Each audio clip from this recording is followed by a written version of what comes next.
মই সাপোৰ্ট কৰিবলগীয়া একমাত্ৰ কামটো কৰিছে সেইটো হ'ল মই যদি আজি মুখ্যমন্ত্ৰী হলোহেতেন যে দলিত মানুহ এজনে আমাৰ প্ৰধানমন্ত্ৰীক সমালোচনা কৰিব পাৰে বিজেপি আৰু আৰএছএছৰ এই কথাবিলাক কেতিয়াও মানি চলিব নোৱাৰি কেতিয়াও গ্ৰহণ কৰিব সপনি সৃষ্টি কৰি দিয়াৰ কাৰণে মোক বেষ্ট আৰটিআই এৱাৰ্ডটো দিয়া হৈছিল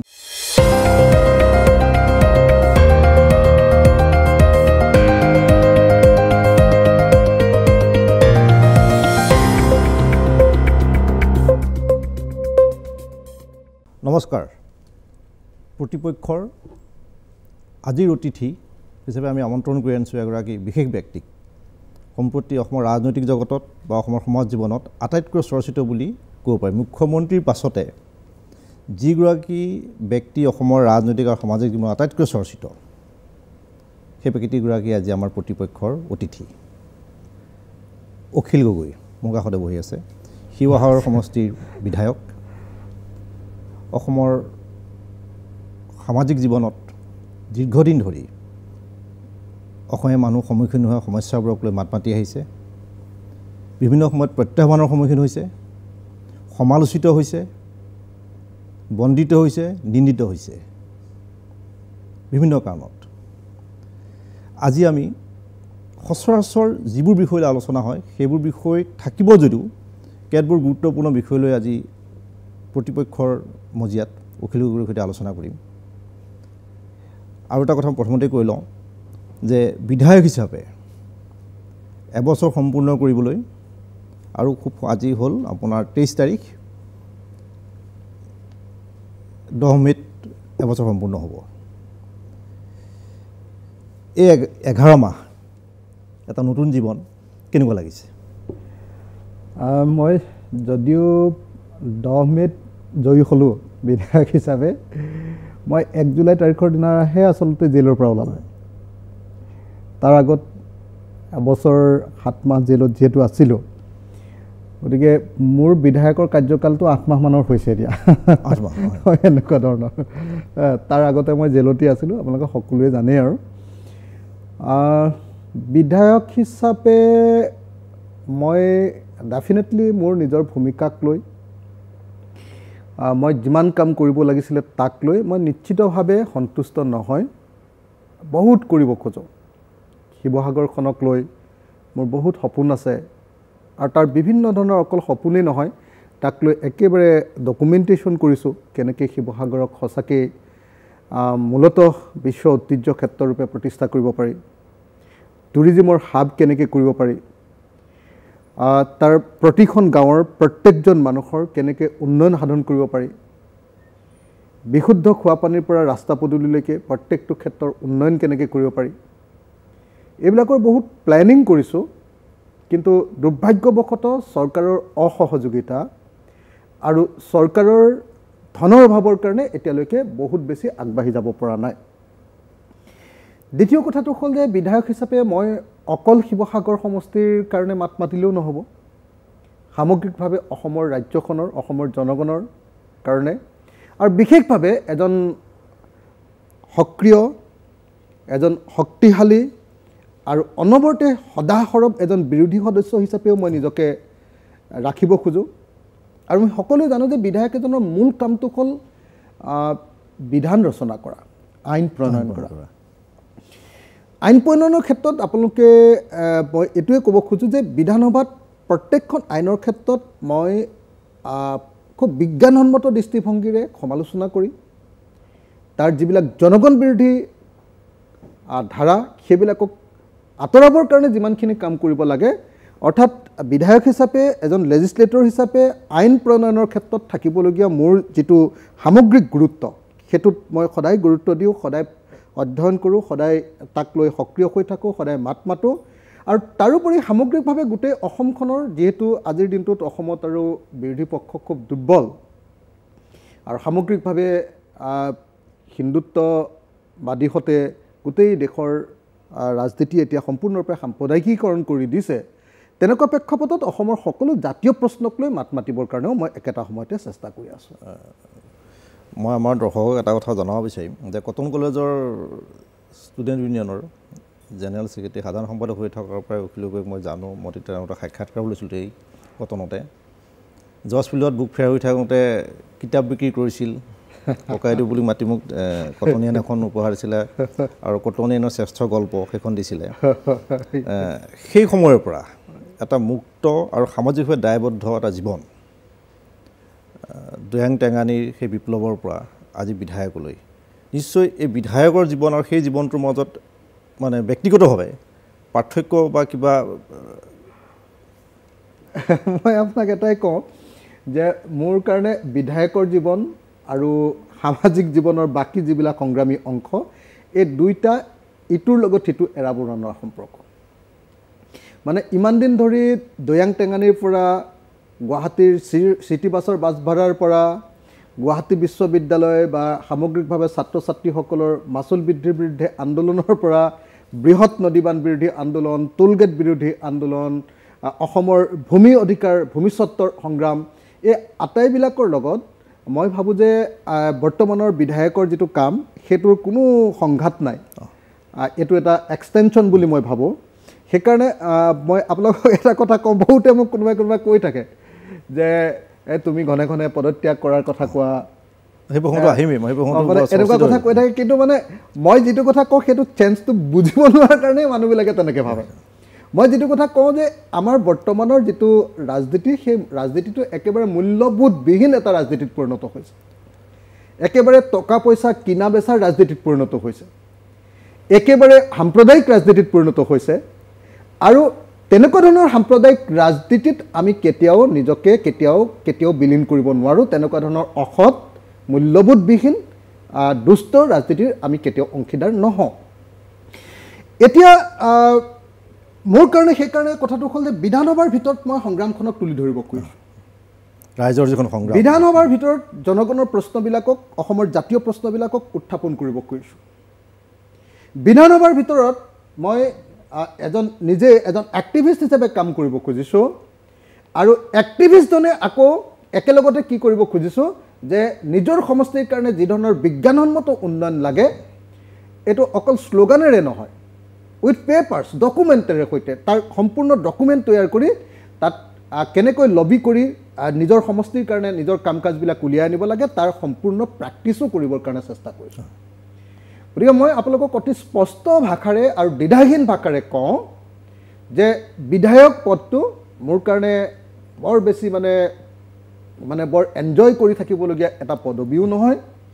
আনহাতে বিধায়ক পদটো এনেকুৱাও নহয় যে মই এই মুহূৰ্ততে এৰি দিম এনেকৈ বুলি ভাবি মই মানে অস্থিৰ হৈ আছোঁ মই নৈৰাজ্যবাদী হৈ আছোঁ এনেকুৱা ধৰণৰ প্ৰশ্নও নহয় বিধায়ক আগৰ আন্দোলন আৰু জাতীয় জীৱনৰ প্ৰতি মোৰ দায়বদ্ধতা এই তিনিওটা বস্তু এতিয়াও একেলগতে আছে একেলগতে থাকিব আৰু ভৱিষ্যতেও ইয়াক ধুনীয়াকৈ সামঞ্জস্য ৰক্ষা কৰি মই অসমৰ ৰাজনীতিৰ কাৰণে অসমৰ সমাজ জীৱনৰ কাৰণে কাম কৰিব খোজোঁ মানে সামাজিক জীৱন আৰু বিধায়ক সন্তুলন যিটো বেলেঞ্চ সেইটো ৰাখি পেলাই কাম কৰাৰ এতিয়া মই বিধানসভাত দেখা পাইছিলোঁ যে আপুনি শিৱসাগৰৰ কাৰণে এটা পেকেজ বিচাৰিছিলে চৰকাৰৰ পৰা খুব 100 কোটি টকাৰ এটা তাৎক্ষণিকভাৱে যে আপুনি তাৰ ডকুমেণ্টেশ্যন দিছে তাৰ পেপাৰ্ছ দিছে যে মই কি কৰিব বিচাৰিছে আপুনি এই ধৰণৰ চৰকাৰে কৈছিলে যে টকা পইচাৰ অভাৱ নাই অজস্ৰ টকা পইচা গতিকে উন্নয়নমূলক কাম কাজৰ কাৰণে তেওঁলোকে দিল্লীয়ে যথেষ্ট টকা পইচা দিছে তেওঁলোকৰ হাতত টকা পইচা আছে প্ৰচুৰ এই পইচা পাতি যিটো আপুনি বিচাৰিছিলে এই ক্ষেত্ৰত কিবা আগবাঢ়িছেনে কাৰণ প্ৰতিটো মিনিট কাৰণ 5টা বছৰ দিয়ে 60টা মাহ প্ৰতিটো মই ভাবোঁ ছেকেণ্ডে এজন বিধায়কৰ বা এজন জনপ্ৰতিনিধিৰ কাৰণে অত্যন্ত মূল্যৱান মানুহৰ কাৰণে এই কি পৰ্যায়ত আছে গোটেই বিষয়টো মানে মই যিটোটা এটা কথা কওঁ মইতো আপুনিতো ক'লেই যে আপুনি আৰু মই দীৰ্ঘদিন ধৰি আমাৰ কটনৰ জেনেৰেল ছেক্ৰেটাৰী থকাৰ পৰা ককাইভাৰ সম্পৰ্ক চলি আছে আমাৰ মাজত হয়নে নহয় মই আপোনাক এটা কথা কওঁ যে চৰকাৰখন অৰ্থনৈতিকভাৱে সঁচাকৈ দেউলীয়া সঁচাকৈ লাওলোৱা এই কথাটো অসমৰ মানুহে যদি নাজানে বা অসমৰ সচেতন নাগৰিকে যদি এই কথাটো উপলব্ধি কৰিব নোৱাৰে তেতিয়াহ'লে আন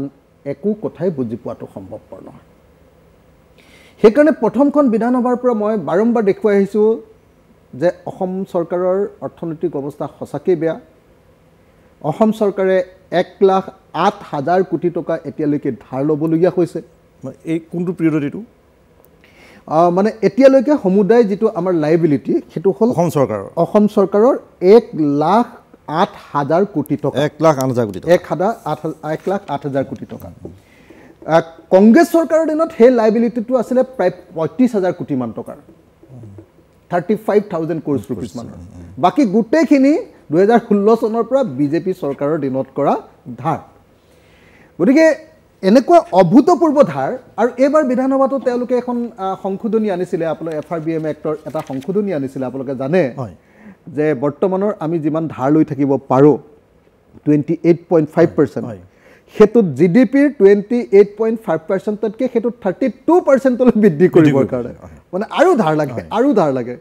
হেতু কৰিবৰ কাৰণে তেওঁলোকে আইন আনিছিলে সেই সম্পৰ্কে মাজতে কম হেতু খুব আপোনাক বা উদ্দেশ্য কৰি তেনেকুৱা যিসকল আছে অকমান চৰকাৰক বেছি সমালোচনা কৰে কেৰালাৰ প্ৰসংগ আনিছিলে কেৰালাৰ চৰকাৰে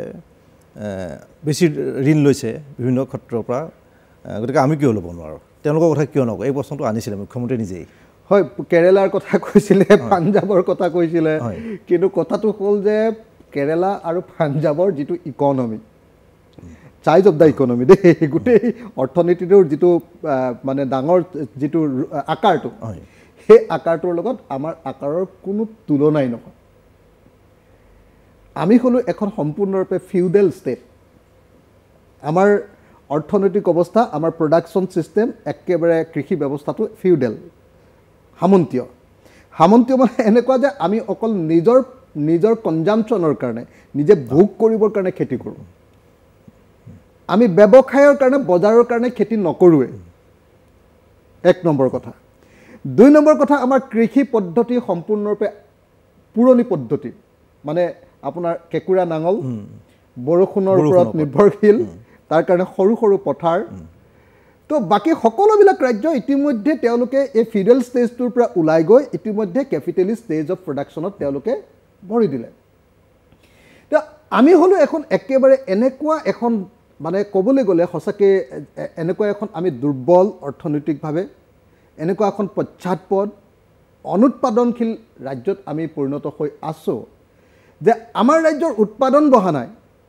আমাৰ ৰাজ্যৰ গ্ৰোথ মানে এই মই জিডিপি গ্ৰোথ ৰেটৰ কথা কোৱা নাই মানে সামগ্ৰিক যিটো জনগণৰ যিটো আচল অৱস্থা সেইটো বঢ়া নাই তো সেই সময়ত যদি আমি এইটো কেৰালাৰ লগত তুলনা কৰোঁ সেইটো যদি আপুনি পাঞ্জাবৰ লগত তুলনা কৰোঁ মই আপোনাক এটা কথা কওঁ হয় আমাৰ ৭৮ লাখ হেক্টৰ মাটি আমাৰ খেতি কৰিবলৈ আছে মানে টোটেল অসমৰ মাটি তাৰ ভিতৰত আৰু পাঞ্জাবৰ আছে ৫৬ লাখ হেক্টৰ দেই টোটেল মাটি গোটেই ৰাজ্যখনৰ মাটি তাৰে বেছিভাগ মাটিতে প্ৰায় 42 লাখ মান মাটিত পাঞ্জাবে খেতি কৰে 42 লাখ মান হেক্টৰ মাটিত আৰু আমাৰ 78ৰ 24 লাখ হেক্টৰ মান মাটিতে আমি খেতি কৰোঁ তাৰমানে 50 লাখ হেক্টৰ মাটি মানে আমাৰ মানে যিটো প্ৰডাকশ্যনৰ কাৰণে আমাৰ মানে যিটো কেপিটেল আৰু ফিক্স কেপিটেল আমাৰ প্ৰডাকশ্যনৰ কাৰণে যিটো ৱৰ্কিং কেপিটেল এইবোৰ একোৱেই নাই মানে গতিকে মুখ্যমন্ত্ৰী মহোদয়ে বা বিজেপি দলে যিবিলাক কথা কৈ থাকে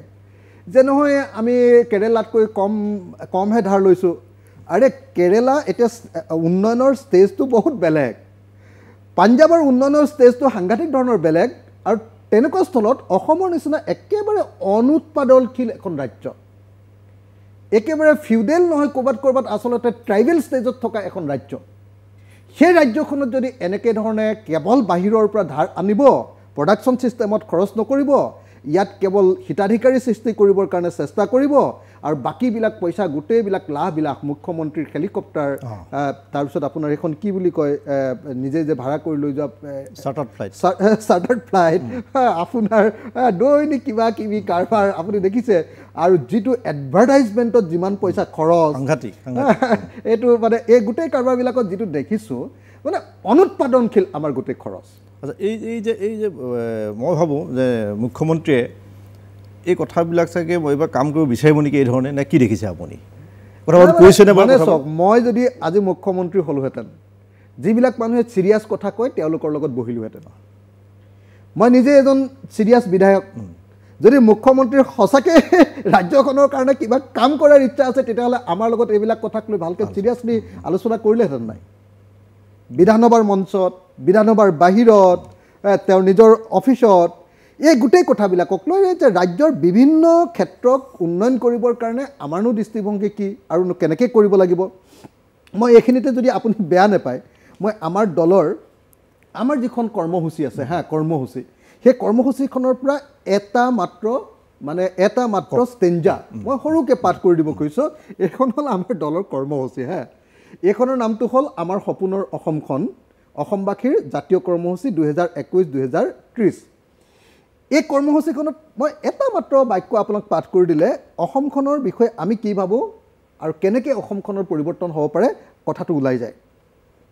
সামন্ত্য উৎপাদন ব্যৱস্থাৰ পৰিৱৰ্তন ঘটাই অসমৰ পথাৰসমূহ বছৰৰ সকলো সময়তে খেতি কৰা পথাৰলৈ পৰিণত কৰি তাৰ বাবে আন্তঃগাঁথনি তৈয়াৰ কৰি ব্যৱসায়িক আৰু পেছাদাৰী উৎপাদন কৰি অসমৰ কৃষি ব্যৱস্থাৰ বৈপ্লৱিক পৰিৱৰ্তন সাধন কৰাটো হ'ল ৰাইজৰ দলৰ মূল লক্ষ্য থলুৱা উৎপাদনৰ ওপৰত ভিত্তি কৰি স্থানীয় পুঁজি আৰু চৰকাৰী পুঁজিৰ সঠিক ব্যৱহাৰ কৰি উন্নয়নৰ বিকল্প আৰ্হিৰে জাতীয় উদ্যোগমালা গঢ়ি তোলাটো হ'ল আমাৰ প্ৰধান উদ্দেশ্য অসমত এক সবল জাতীয় অৰ্থনীতিৰ বুনিয়াদ আমি গঢ়ি তুলিব খোজোঁ এতিয়া মই বাদে দেই সব মানুহবিলাকে কৈ থাকে পলিটিচিয়ানবিলাকে বিজেপি কংগ্ৰেছ এইবিলাক পাৰ্টিবিলাকে কৈ থাকে যে অসমৰ যদি উন্নয়ন হ'ব লাগে আমাৰ ইয়ালৈ ইনভেষ্টৰ্ছ আহিব লাগে ইনভেষ্টৰ খুব কৈ থাকে হয়নে কৈ থাকে যে আমাৰ ইয়ালৈ হয় আমাৰ ইয়াতে কেপিটেল আহিব লাগিব বাহিৰৰ পৰা মই ভাবোঁ যে পৃথিৱীৰ কোনো দেশ কোনো ৰাজ্য প্ৰকৃত অৰ্থত যদি উন্নয়ন হ'ব লাগে বিশেষকৈ আমাৰ নিচিনা ট্ৰাইবেল ষ্টেট এখন আমাৰ নিচিনা ফিউডেল ষ্টেট এখনৰ যদি প্ৰকৃত অৰ্থত উন্নয়ন হ'ব লাগে তেতিয়াহ'লে প্ৰথম কথাটো আমি আমাৰ উৎপাদনী ব্যৱস্থাটোৰ পৰিৱৰ্তন ঘটাব লাগিব আমি আমাৰ ইয়াৰ উৎপাদনী ব্যৱস্থাটোৰ পৰিৱৰ্তন ঘটাই আমাৰ ইয়াত যিটো উৎপাদন হ'ব তাৰ পৰা যিটো পইচা সেই পইচাটোক আমি লাক্সাৰীত খৰচ নকৰি আকৌ ভোগৰ কাৰণে খৰচ নকৰি তাক আমি কেপিটেল হিচাপে পুনৰ প্ৰডাকশ্যনৰ কাৰণে খৰচ কৰিব পাৰিব লাগিব আৰু এনেকৈ আমাৰ উদ্যোগ আমাৰ ব্যৱসায় বাণিজ্য আমাৰ বজাৰ দখল এই কামবিলাক আমি এটা এটাকৈ কৰি যাব লাগিব এতিয়া এনেকুৱা ধৰণৰ কোনো ধৰণৰ চিন্তা চৰ্চা নাই কোনো ধৰণৰ পৰিকল্পনা নাই কোনো ধৰণৰ সপোন নাই কেৱল ৱৰ্ল্ড বেংকৰ পৰা ধাৰ আনিছে এছিয়ান ডেভেলপমেণ্ট বেংকৰ পৰা ধাৰ আনিছে কেন্দ্ৰীয় চৰকাৰক তেল মাৰি আমাৰ জিডিপিৰ এতিয়া ইমান শতাংশলৈকে ধাৰ ল'ব পাৰি আৰু অকণমান ধাৰ লগাবলৈ চেষ্টা কৰিছে এনেকৈ কৰি ৰাজ্যখনৰ কাৰণে ধৰুৱা আমি কৰি থৈ যাব পাৰিম ৰাজ্যখনক এনে দেখুৱাই দিব পাৰিম যে এইটো কাম কৰিছোঁ মই সেইটো কাম কৰিছোঁ কিন্তু প্ৰকৃত অৰ্থত জনগণৰ প্ৰকৃত উন্নয়ন সাধন মই এই মাজত কথা সুধোঁ এই যে 11 মাহত চৰকাৰখনৰ আপুনি ওচৰৰ পাইছে চৰকাৰখন ধৰক আগতে এতিয়া দিছপুৰত আপুনি গৈছে মেলিছে বিধায়ক আৱাসত আছে বা হেৰি আটাইতকৈ ভাল লগা এটা কাম কওকচোন 11 মাহত যে এইটো কাম ভাল কৰিছে এটাতো কিবা এটা কৰিছে কাম তেওঁলোকে তাৰপিছত বেলেগ এটা প্ৰশ্ন মই ভাবোঁ যে এই সময়খিনিৰ ভিতৰত চৰকাৰখনৰ মই ছাপোৰ্ট কৰিবলগীয়া একমাত্ৰ কামটো কৰিছে সেইটো হ'ল তেওঁলোকে আমাৰ ভূমি নথিবিলাক আমাৰ মাটিৰ নথিবিলাকৰ এটা আপগ্ৰেডেশ্যন কৰি আছে তেওঁলোকে এটা হেৰি বুলি কি কয় ধৰিত্ৰী বুলি এটা পৰ্টেল যে কৰি ধৰিত্ৰী হয় আৰু তেওঁলোকে এটা পৰ্টেল কৰি কি কৰিছে যে যিবিলাক মানুহৰ ধৰক বসুন্ধৰা বুলি যিটো পৰ্টেল কৰি ধৰিত্ৰীটোত ডকুমেণ্টেশ্যনখিনি হৈ যায় বসুন্ধৰা নামৰ এটা তেওঁলোকে আঁচনি কৰি আমাৰ যিটো বহুত দিন ধৰি আমি আন্দোলন কৰি আছিলোঁ আপুনি জানে যে আচলতে অসমখন যদি উন্নত হ'ব লাগে তেতিয়াহ'লে ভূমি সংস্কাৰ হ'ব লাগে ভূমি সংস্কাৰৰ এটা সৰু পাৰ্ট তেনেই সৰু পাৰ্ট এটা একেবাৰে 100ৰ ভিতৰত এক মানে 1%ৰ এটা কাম হ'ল এই ভূমিৰ নথিবিলাকৰ আপগ্ৰেডেশ্যন কৰিছে যে এতিয়া যিবিলাক মানুহৰ ধৰক মাটি আছে কিন্তু পট্টা নাই তেওঁলোকক একচনীয়া পট্টা দিয়া তেওঁলোকৰ টজিবাহী খাজনাৰ পৰা তেওঁলোকক ম্যাদী পট্টাৰ ব্যৱস্থা কৰা তেওঁলোকক স্থায়ী কৃষি ব্যৱস্থাৰ পিনে আগবঢ়াই লৈ যোৱা তেওঁলোকক ক্ষুদ্ৰ চাহ খেতিয়কসকলক মাটিৰ পট্টা দিয়া এইবিলাক মই গোটেই জীৱন আন্দোলন কৰি থকা কাম তাৰে এটা সামান্য কাম এই চৰকাৰখনে অকল মাটিৰ নথিপত্ৰবিলাক আপগ্ৰেডেশ্যন কৰিছে মই তাৰ বাহিৰে এই কামটোৰ বাহিৰে মই আপোনাক কওঁ আটাইতকৈ মানে যিটো কামে আপোনাক দংশন কৰে এই কামটো হ'বই নালাগিছিল এই কামটো অসমীয়া মানুহৰ ক্ষতি কৰিব সেই প্ৰশ্নটো উত্তৰ মই ল'ম তাৰ আগতে এটা সামান্য বিৰতি লৈ ল'ম নমস্কাৰ প্ৰতিপক্ষৰ মজিয়ালৈ পুনৰ উভতি আহিছোঁ আমি অখিল গগৈৰ সৈতে কথা পাতি আছিলোঁ যে চৰকাৰে তেখেতৰ দৃষ্টিত এই 11 মাহত ভাল লগা এটা কাম কৰিছে মাটিৰ নথিপত্ৰৰ উন্নীতকৰণ কৰিছে বসুন্ধৰা পৰ্টেলৰ জৰিয়তে ইয়াৰ এই বিষয়টোৰ পৰা মই আৰু এটা বেলেগ কথা ক'ম যে কোনটো মানে চৰকাৰখন কোনটো কামে আপোনাৰ আঘাত দিছে বা যিটো কামে কাম কৰাৰ কাৰণে অসমীয়া মানুহৰ ক্ষতি হ'বলৈ অনুভৱ কৰে মানে সেই তালিকাখন ইমান দীঘলীয়া সেইবোৰ এটা বিশেষ হয় সেই তালিকাখন ইমান দীঘলীয়া যে মই সেই তালিকাখন যদি এতিয়া আপোনাক গাই থাকোঁ তেতিয়াহ'লে সেই তালিকাখন শেষ নহ'ব আপুনি এনকাউণ্টাৰ কওক মানে ইমান ডাঙৰ ডাঙৰ তেওঁ কাম কৰিছে নহয় যিমানবিলাক কাম কৰিছে উচ্ছেদৰ কামবিলাক কওক আপোনাৰ মই ভাবোঁ যে এই গোটেই কামবিলাকৰ ভিতৰত এই চৰকাৰখনে কৰা আটাইতকৈ ক্ষতিকৰ কামটোৱে হ'ল আমাৰ সামগ্ৰিক জাতি গঠন প্ৰক্ৰিয়াটোক এই চৰকাৰখনে একেবাৰে পিছুৱাই পেলালে কি ধৰণে আমাৰ হিন্দু মুছলমান আৰু বিভিন্ন আমাৰ বৰ্ণবিলাকৰ মাজত আমাৰ বিভিন্ন জাতিবিলাকৰ মাজত বিভাজনৰ সৃষ্টি কৰি এটা বৰ্ণবাদী ব্যৱস্থাৰ পিনে লৈ যাবলৈ চেষ্টা কৰি এটা সামন্তীয় পুনৰুত্থানৰ কাৰবাৰ এটা কৰি প্ৰগ্ৰেছিভ সমাজ এখনৰ পৰিৱৰ্তে আজি আপুনি দেখিছে যে গোটেই অসমখনত মানুহ এতিয়া সাম্প্ৰদায়িকভাৱে ধৰ্মগতভাৱে বিভাজিত মুখ্যমন্ত্ৰীজনে নিজেই হিন্দু মুছলমান শব্দ ব্যৱহাৰ কৰে মুখ্যমন্ত্ৰীজনে নিজেই মুছলমান মানুহবিলাকক বা সংখ্যালঘু আনসকল ৰাইজক তেওঁ জনগণৰ শত্ৰু বুলি ঘোষণা কৰে মানে মুখ্যমন্ত্ৰীজনে আচলতে মই ভাবোঁ যে তেওঁ আমাৰ যিখন সংবিধান আমাৰ যিটো গণতান্ত্ৰিক মূল্যবোধ আৰু পৰম্পৰা আমাৰ যিটো সামাজিক কাঠামো সেই সমগ্ৰ কাঠামোটোক তেওঁ আঘাত কৰি সংকীৰ্ণ ৰাজনৈতিক স্বাৰ্থৰ কাৰণে আমাৰ সমাজখনক সম্পূৰ্ণৰূপে তেওঁ ডিভিচিভ ৱেত সম্পূৰ্ণৰূপে তেওঁ বিভাজিত কৰি পেলালে সম্পূৰ্ণৰূপে এটা পোলাৰাইজেশ্যন হিন্দু মুছলমানৰ পোলাৰাইজেশ্যন আনহাতে সমাজখনত অকল হিন্দু মুছলমানৰ পোলাৰাইজেশ্যনেই নহয় আনহাতে আপুনি দেখিছে যে ধৰ্মীয়ভাৱেই হওক বা বৰ্ণগতভাৱেই হওক আমাৰ সমাজখনক এতিয়া সম্পূৰ্ণৰূপে তেওঁ বিভাজিত কৰি পেলালে হিন্দুৰ মাজত বিভাজন মানে আমাৰ হিন্দু মানুহবিলাকৰ ভিতৰত আমাৰ অসমীয়া খিলঞ্জীয়া মানুহবিলাকৰ ভিতৰত এতিয়া সম্পূৰ্ণৰূপে মানে এতিয়া বৰ্ণবাদী এটা বৰ্ণবাদী প্ৰৱণতা তো বহুতে ভাবে যে বহুতে কয়ো যে এই তেওঁলোকে সত্ৰবিলাকৰ কথা কৈ খুব ভাল কাম কৰিছে আপুনি সুস্থিৰভাৱে মূল্যবোধৰ পিনৰ পৰা যদি আপুনি সঠিকভাৱে লক্ষ্য কৰে যে এই গোটেই প্ৰপোগাণ্ডাবিলাকৰ এই গোটেই কাৰ্যকলাপবিলাকৰ প্ৰধান বস্তুটোৱেই হ'ল RSS আৰু বিজেপিয়ে যিখন বৰ্ণবাদী সমাজ বনাব খোজে অৰ্থাৎ যেনেকৈ ধৰক উজনি অসমত চাহ শ্ৰমিক এজনে আজি কিছুদিনৰ আগলৈকে চাহ শ্ৰমিকৰ কথা বাদ দিয়ক মই আহোম মানুহ নহয় মই যেতিয়া মই কোনোবা এখন সত্ৰলৈ যাওঁ মোক যেতিয়া তাত কিবা এটা খাবলৈ দিয়ে কিছুদিনৰ আগলৈকে মই সেই কাঁহীখন ধুই আহিব লাগে চাহ বাগিচাৰ এজন মানুহে যেতিয়া এজন সাধাৰণ শ্ৰেণীৰ মানুহৰ ঘৰলৈ আহে আৰু একাপ চাহ খায় তেতিয়াহ'লে চাহৰ কাপটো ধুই আহিব লাগে এতিয়া কমিছে কিন্তু এতিয়া সেই কথাবিলাকক পুনৰ মানে সেই বৰ্ণবাদী প্ৰৱণতাবিলাকক সমাজৰ সেই ক্ষতিকৰ যিবিলাক কথা সেই কথাবিলাকক এই বিজেপিৰ চৰকাৰখনে এই সাম্প্ৰদায়িক চৰকাৰখনে এই RSSৰ চৰকাৰখনে আকৌ তেনেকুৱা এটা বৰ্ণবাদী সমাজ ব্যৱস্থা বিৰোধীৰ ভূমিকা থাকিব লাগিব নালাগে মই আৰু এটা কথা কৈ লৈছোঁ এটা মাত্ৰ বাক্য যেনেকৈ ধৰক আমাৰ গোটেই ভাৰতবৰ্ষৰ এটা ডাঙৰ এটা মানে ধৰ্মৰ ক্ষেত্ৰত সংস্কাৰ বা বিপ্লৱ আছিলে ভক্তিবাদ বা নৱবৈষ্ণৱবাদ নহয় জানো গোটেই ভাৰতবৰ্ষৰ যিটো বৈষ্ণৱবাদ তাৰ এটা প্ৰকাশ আছিলে আমাৰ শংকৰদেৱৰ ভক্তিবাদ নহয় জানো আমাৰ শংকৰদেৱে কৈছিলে যে নহয় আমি মানে তুমি গোটেই জীৱন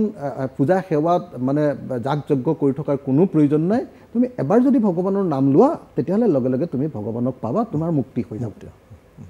সেইকাৰণে আমাৰ ৱে অফ লাইফটোত মানে কি হয় শংকৰদেৱৰ ৱে অফ লাইফটোত যিটো নামঘৰ যিটো বস্তু আছে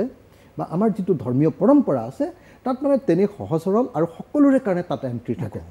মুকলি এতিয়া সেই নামঘৰবিলাক লাহে লাহে আপোনালোকে দেখিছে মন্দিৰত পৰিণত হৈ গৈছে নামঘৰবিলাক এতিয়া লাহে লাহে যাগযজ্ঞত পৰিণত হৈ গৈছে মুঠতে চাৰিওফালৰ পৰা আমাৰ সমাজখনক এফালেদি সাম্প্ৰদায়িকভাৱে ধৰ্মীয়ভাৱে বিভাজিত কৰিছে আনফালেদি বৰ্ণগতভাৱে উচ্চ নিচৰ যিটো ধাৰণা আগৰ যিটো পুৰণি বৰ্ণবাদী যিটো নোহোৱা হৈ গৈছিলে মই আগতে ধৰক সত্ৰ এখনলৈ গ'লে যে এই কাঁহী বাতিটো ধুই আহিব লাগে খোৱাৰ পাছত সেইটো নাইকিয়া হৈ গৈছিলে এতিয়া আকৌ তেনেকুৱা ধৰণৰ পৰম্পৰা আৰম্ভ কৰিব বিচৰা হৈছে যেনেকৈ ধৰক আজি সত্ৰত মহিলা সোমাব পাৰে নে নোৱাৰে এই প্ৰশ্নবিলাক গণতান্ত্ৰিক সমাজৰ কাৰণে আছিলে কি সকলোৱে তালে সোমাব লাগে ইউনিভাৰ্চেল হ'ব লাগে এনেকুৱা এতিয়া এই যিবিলাক এতিয়া মানে বিজেপি RSSৰ যিবিলাক বৰ্ণবাদী প্ৰৱণতা সেইবিলাকে আকৌ এইবিলাকক আগৰ পুৰণিকলীয়া যিবিলাক ধ্যান ধাৰণা এইবিলাকক অধিক শক্তিশালী কৰি পেলাইছে অৰ্থাৎ অসমৰ সমাজখন যি সময়ত আমি বিশ্ব দৰবাৰৰ পিনে যাব লাগিছিলে সেই সময়ত আৰু বেছিকৈ আমি চুকৰ ভেকুলি হৈ আহি আছোঁ পাছলৈ গৈছোঁ পশ্চাদমুখী মানে একদম প্ৰগ্ৰেছিভ সমাজখনৰ পৰিৱৰ্তে ৰিগ্ৰেছিভ সমাজ এখন প্ৰগতিশীল সমাজ এখনৰ পৰিৱৰ্তে পুনৰ উত্থানবাদী পুৰণিকলীয়া সমাজ এখনৰ পিনে আমি গৈ আছোঁ বেছি অন্ধবিশ্বাসী আগতে আমাৰ গাঁওবিলাকত ইমান বেছি আপোনাৰ এই যে ডাইনী হত্যা ইমান বেছি আপোনাৰ এই কি ওলাই যে আপোনাৰ আজিকালি যে ঘপাঘপ যে হেৰিবিলাক ওলাই কি কয় এইটো কি কয় এই হেৰিবিলাক যে ওলাই কি কয় সোপা ধৰা ওলাই এই গোটেইবিলাক যে এইবিলাক হ'ল একোটা ডিজাইন বিজেপি আৰু RSSৰ তেওঁলোকে সমাজখনক কুসংস্কাৰবাদী কৰিবৰ কাৰণে বিজ্ঞানসন্মত সমাজ এখনৰ পৰিৱৰ্তে পুনৰ উত্থানবাদী এই কথাখিনি ইয়াতে বিজেপি কি লাভ হ'ব বিজেপি আৰু RSSৰ প্ৰধান বস্তু দুটা আপোনালোকে সকলোৱে জানে এটা হ'ল সাম্প্ৰদায়িকভাৱে ধৰ্মগতভাৱে বিভাজিত কৰি তাত পোলাৰাইজেশ্যন কৰি তেওঁলোকে হিন্দু মানুহবিলাকৰ যেটো সংখ্যাৰ পিনৰ পৰা বেছি গতিকে তেওঁলোকৰ ভোটটো একগোট কৰি দিলা কনসলিডেট কৰি দিয়া এক নম্বৰ দুই নম্বৰ বস্তুটো হ'ল যে তেওঁলোকৰ প্ৰধান আৰু মূল এটা প্ৰধান বস্তু হ'ল যে এখন বৰ্ণবাদী সমাজ তৈয়াৰ কৰা আমাৰ নিচিনা যিবিলাক আমি চৌকল নিম্ন জাতিৰ মানুহ জনজাতি আহোমসকল চাহ জনগোষ্ঠীৰ মানুহবিলাক 6 জনগোষ্ঠীৰ যিবিলাক মানুহ যিবিলাকে আমি আন্দোলন কৰি আছোঁ যিবিলাক যিমানবিলাক আমি জাতিৰ মানুহ আছোঁ মানে নহয় অসমত যিবিলাক বাকী আছোঁ আৰু আনকি অসমৰ ব্ৰাহ্মণ মানুহবিলাককো তেওঁলোকৰ ব্ৰাহ্মণৰ সাহিত্য নাপায় যি কাৰণত আপুনি দেখিছে যে ইয়াতে এখন কি নৱমীত মানে আমাৰ অসমৰ ব্ৰাহ্মণ মানুহে তাতে পূজা কৰিব নোৱাৰে তাৰমানে সেইটো তেওঁলোকৰ কাৰণে আৰু অধিক মানে পবিত্ৰ ব্ৰাহ্মণ মানুহ তেওঁলোকে এই গোটেই যিটো কাৰবাৰ যে বৰ্ণবাদী ব্যৱস্থা এটালৈ আকৌ অসমৰ সমাজখনক লৈ যোৱা সাম্প্ৰদায়িক সমাজ এখনলৈ আকৌ অসমক লৈ যোৱা য'ৰ পৰা আমি এটা জাতি গঠন প্ৰক্ৰিয়া আৰম্ভ কৰিছিলোঁ য'ৰ পৰা আমি এখন সমন্বয়ৰ অসম গঢ়ি তুলিছিলোঁ য'ৰ পৰা আমি ডেভেলপমেণ্টৰ পক্ষত যাব খুজিছিলোঁ এই সৰু সুৰা কথাবিলাকত আমি লাগি থাকিব খোজা নাছিলোঁ এতিয়া আমাৰ কাৰণে আটাইতকৈ বিজ্ঞানসন্মত পথটো কি আছিলে যে খিলঞ্জীয়াৰ নেতৃত্বত সামগ্ৰিকভাৱে সমগ্ৰ অসমীয়া জাতিৰ এটা ডেভেলপমেণ্টৰ পথত উন্নয়ন আৰু উন্নয়নৰ পথত আগবাঢ়ি যোৱা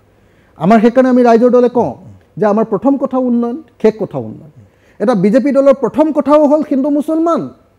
আৰু শেষ কথাও হ'ল বৰ্ণবাদী সমাজ ব্যৱস্থা তেতিয়াহ'লে কেনেকৈ এখন সমাজ উন্নত হ'ব কওকচোন গতিকে মোৰ কাৰণে আটাইতকৈ বেদনাদায়ক কথাটো হ'ল যে আমাৰ সন্মুখত বিজেপি আৰু RSS বিশেষকৈ হিমন্ত বিশ্ব শৰ্মাৰ নেতৃত্বাধীন চৰকাৰখনে আমাৰ সমাজখনক এনেকুৱাকৈ বিভাজিত কৰিছে মোৰ কাৰণে সকলো সময়তে খাওঁতে বওঁতে শুওঁতে মই অনবৰতে অস্বস্তিত থাকোঁ অনবৰতে মই মানে টেনশ্যনত থাকোঁ আৰু সমাজখনৰ এই যিটো ডিটৰিয়েশ্যন সমাজখনৰ এই যিটো অৱক্ষয় সমাজখনক ৰাজনৈতিকভাৱে ধ্বংস কৰাৰ যিটো প্ৰক্ৰিয়া এই প্ৰক্ৰিয়াটোৰ বিৰুদ্ধে অনবৰতে মোৰ চেতনাত অনবৰতে জাগৰিত হয় এই প্ৰসংগত মই জোৰ বেছি আলোচনাটো নকৰিম যে ভাৰতবৰ্ষত এনেকুৱা ৰাজ্যও আছে য'ত শ্মশানত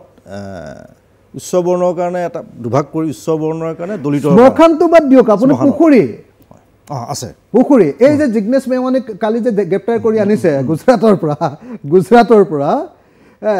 এনেকুৱা বক্তব্য প্ৰদান কৰিছে যে দলিত এজন মানুহে এনেকুৱা বক্তব্য এনেকুৱা ঘৃণনীয় বক্তব্য মানুহে আমি নিজে কাণেৰে শুনি অহা কথা কিছুমান আমি দেখিছোঁ যে দলিত মানুহ এজনে আমাৰ প্ৰধানমন্ত্ৰীক সমালোচনা কৰিব পাৰে এনেকুৱা ধৰণৰ ভয়ংকৰ বক্তব্য পৰ্যন্ত আমি মানে প্ৰকাশ কৰা শুনিছোঁ তাৰমানে দলিত মানে আমাৰ জনজাতিবিলাক আমাৰ ট্ৰাইবেল মানুহবিলাক বুজিছেনে আমাৰ ট্ৰাইবেল মানুহবিলাকে তাৰমানে আমাৰ এই বৰ্ণবাদী এই সমাজখনক তাৰমানে সমালোচনা কৰিব পাৰে এনেকুৱা ধৰণৰ বক্তব্য গতিকে মই আপোনাক এই কথাটোকে ক'ব খুজিছোঁ যে সমাজখনক নৰেন্দ্ৰ মোদী চৰকাৰৰ দিনত বিজেপি আৰু RSSে যি পৰ্যায়লৈ লৈ গৈছে এই পৰ্যায়টো সমগ্ৰ পৃথিৱীৰ ওচৰতে লজ্জিত কৰা পৰ্যায় আৰু এই পৰ্যায়টোৰ ডেভেলপমেণ্টৰ আটাইতকৈ ডাঙৰ শত্ৰুৰ পৰ্যায় যি কাৰণত আপোনালোকে দেখিছে যে গোটেই পৃথিৱীৰ গোটেই দেশবিলাকে এতিয়া কি কৈ আছে পুঁজিবাদী দেশবিলাকে সবেই কৈ আছে যে আপোনালোকে যদি এনেকৈ সংখ্যালঘু বিৰোধী অৱস্থান গ্ৰহণ কৰে কালি ৰঘুৰাম ৰাজনেও কৈছে এটা কথাই ৰঘুৰাম ৰাজনে কালি কৈছে যদি সংখ্যালঘু বিৰোধী আৰু এনেকুৱা সাম্প্ৰদায়িক আৰু ধৰ্মীয় সেন্টিমেন্টৰ বক্তব্য প্ৰকাশ কৰে ডেভেলপমেণ্ট কেতিয়াও সম্ভৱ হ'ব নোৱাৰে যি কাৰণত আজি আপুনি চাওক আজিতো ভাৰতবৰ্ষৰ অৰ্থনীতি ভাগি ছিগি শেষ হৈ গ'ল নহয় জানো মাইনাছ GDP মাইনাছতে আছে GDP মাইনাছত আছে এতিয়া হয়তো GDP প্লাছত আহিব প্লাছ মানে কি আকৌ প্লাছ মানে হ'ল যোৱাবাৰ যিটো মাইনাছ আছিলে তাৰ পৰাহে প্লাছ থাকে আপুনি জানে চাগে এইটো GDP গ্ৰোথ ৰেটটো যিটো কয় যোৱাবাৰ যিহেতু মাইনাছ আছিলে মাইনাছ 7.79 নে কি আছিলে মাইনাছ 0.079 নে কিবা আছিলে তো নে 39 নে 79 এনেকুৱা আছিলে সেইটোৰ পৰা এতিয়া গ্ৰোথ হ'ব 7% মানে সেইটোতো আচল অৰ্থত এইটো মাইনাছ গতিকে মই ভাবোঁ যে এই যে আজি ভাৰতবৰ্ষৰ এই অৱস্থা তিনিটা মইতো সদায় কৈ থাকোঁ সদায় বক্তৃতাত এটা কথা কওঁ যেতিয়াই মই বিজেপিৰ বিষয়ে কওঁ যে নৰেন্দ্ৰ মোদীয়ে আমাক তিনিটা আচলতে হৰ মাৰি বান মাৰি আমাৰ ৰাজ্য আমাৰ দেশখনৰ অৰ্থনীতি খতম কৰি পেলালে এক নম্বৰটো হ'ল ডিমনিটাইজেশ্যন বা বিমুদ্ৰাকৰণ দুই নম্বৰটো হ'ল অপৰিকল্পিত GST আৰু 3 নম্বৰটো হ'ল একদম হাফাজাৰ্ড আমাৰ যিটো লকডাউন এই তিনিটাৰ জৰিয়তে গোটেই ভাৰতবৰ্ষৰ অৰ্থনীতি ভাঙি পেলালে উৎপাদনী ব্যৱস্থাটোক তেওঁলোকে আঁতৰাই পেলালে ভাঙি পেলালে প্ৰডাকশ্যন ছিষ্টেমটোক তেওঁলোকে দুৰ্বল কৰিলে যাৰ ফলস্বৰূপে আজি অবিৰত মূল্য বৃদ্ধি সংঘটিত হৈছে এই ঘটনাটো তাৰ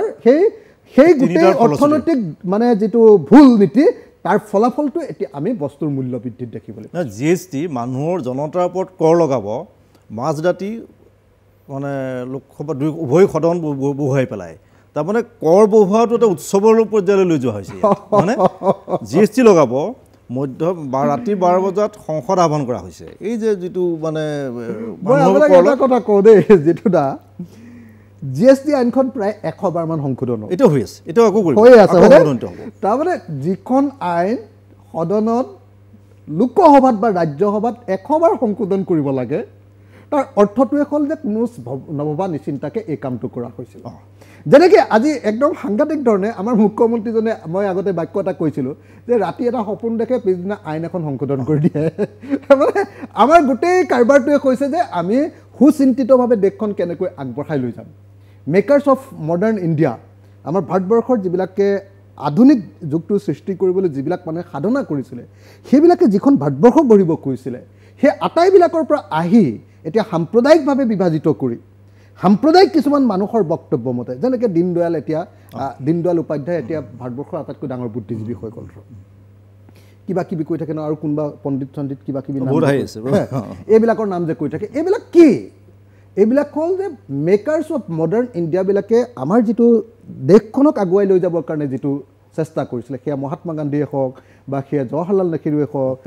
পেটেলেই হওক তেওঁলোকে যিটো পথ দেখুৱাব খুজিছে তাৰ পৰা ওলোটা চকৰি এটা ঘূৰাব খুজিছে তেওঁলোকে সাম্প্ৰদায়িকভাৱে গতিকে মই ভাবোঁ যে আজিৰ দিনটোত সমস্ত সকলো বিবেকবান মানুহৰ কাৰণে সকলো প্ৰগতিশীলটো শব্দটো বাদেই দিয়ক আপুনি বিবেকবান মানুহৰ কাৰণে চেঞ্চিটিভ মানুহৰ কাৰণে আৰু দেশখনক ভাল পোৱা এজন মানুহৰ কাৰণে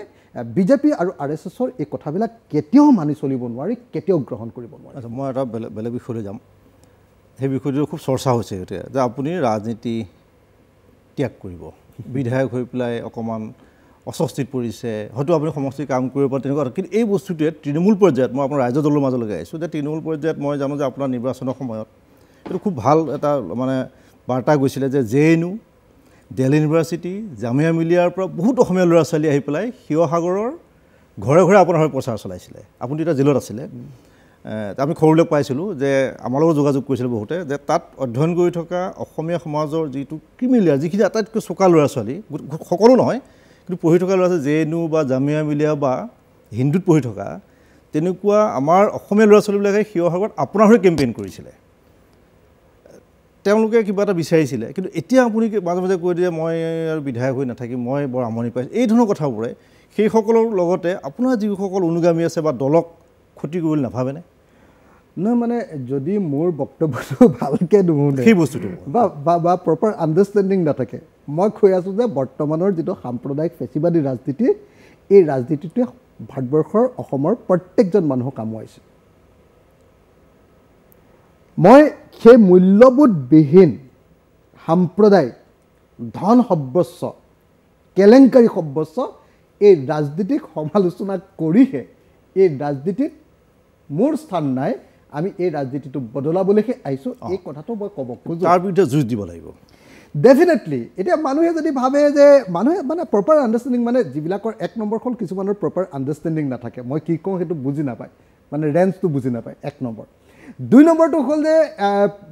যে কিছুমান আকৌ মানে খুব মানে হেৰি থাকে মানে উদ্দেশ্য পদোদিতভাৱে কিছুমানে মানে সেইটো ইউজ কৰিব খোজে আমাৰ দলৰে এজন দুজন মানুহ আপুনি জানে তেনেকুৱা কৰিছিলে তো যে এইটো ইউজ কৰিব খোজে যে নহয় অখিল গগৈ মানে পদত্যাগ কৰিম বুলি কৈ থাকে আৰে বাবা মই পদত্যাগ কৰিম মানে এইটো কওঁ যে বৰ্তমানৰ যিটো পংকিল বোকাময় লেতেৰা যিটো ৰাজনীতি সেই ৰাজনীতিটো ইমান বেয়া যে যিকোনো এজন সেনচিটিভ ৰাজনীতিকৰ কাৰণে সমাজকৰ্মীৰ কাৰণে ইয়াত আচলতে উশাহ লোৱাৰ কাৰণে কোনো স্থান নাই গতিকে এই যে মই পদত্যাগ কৰিম এইবিলাক নকয়ে মই কওঁ যে আকৌ সংগ্ৰামৰ মাজলৈ কঠোৰ সংগ্ৰামৰ মাজলৈ ওলাই যাওঁ কিন্তু এই কঠোৰ সংগ্ৰামৰ মাজলৈ ওলাই যোৱাটো মোৰ বিধায়ক পদ ত্যাগ কৰাৰ লগত সম্পৰ্ক নাই মই আপোনালোকক কঠোৰভাৱে ক'ব খোজো যে মই এজন সঁচাসঁচিকে আজি বিধানসভাত মই যিবিলাক প্ৰশ্ন উত্থাপন কৰিছোঁ মইতো অন্ততঃ দেখা নাই যে অন্য কোনোবা এজন বিৰোধী বিধায়কে সেই প্ৰশ্নবিলাক উত্থাপন কৰিছে মই যিধৰণে চৰকাৰক ধৰিছোঁ আৰু সমালোচনা কৰিছোঁ মইতো দেখা নাই সেয়া কংগ্ৰেছ হওক সেয়া AIDF হওক বা অন্য কোনোবাই যে এই প্ৰশ্নবিলাক তেনেকুৱা ধৰণে মানে ধৰিছে মইতো দেখা নাই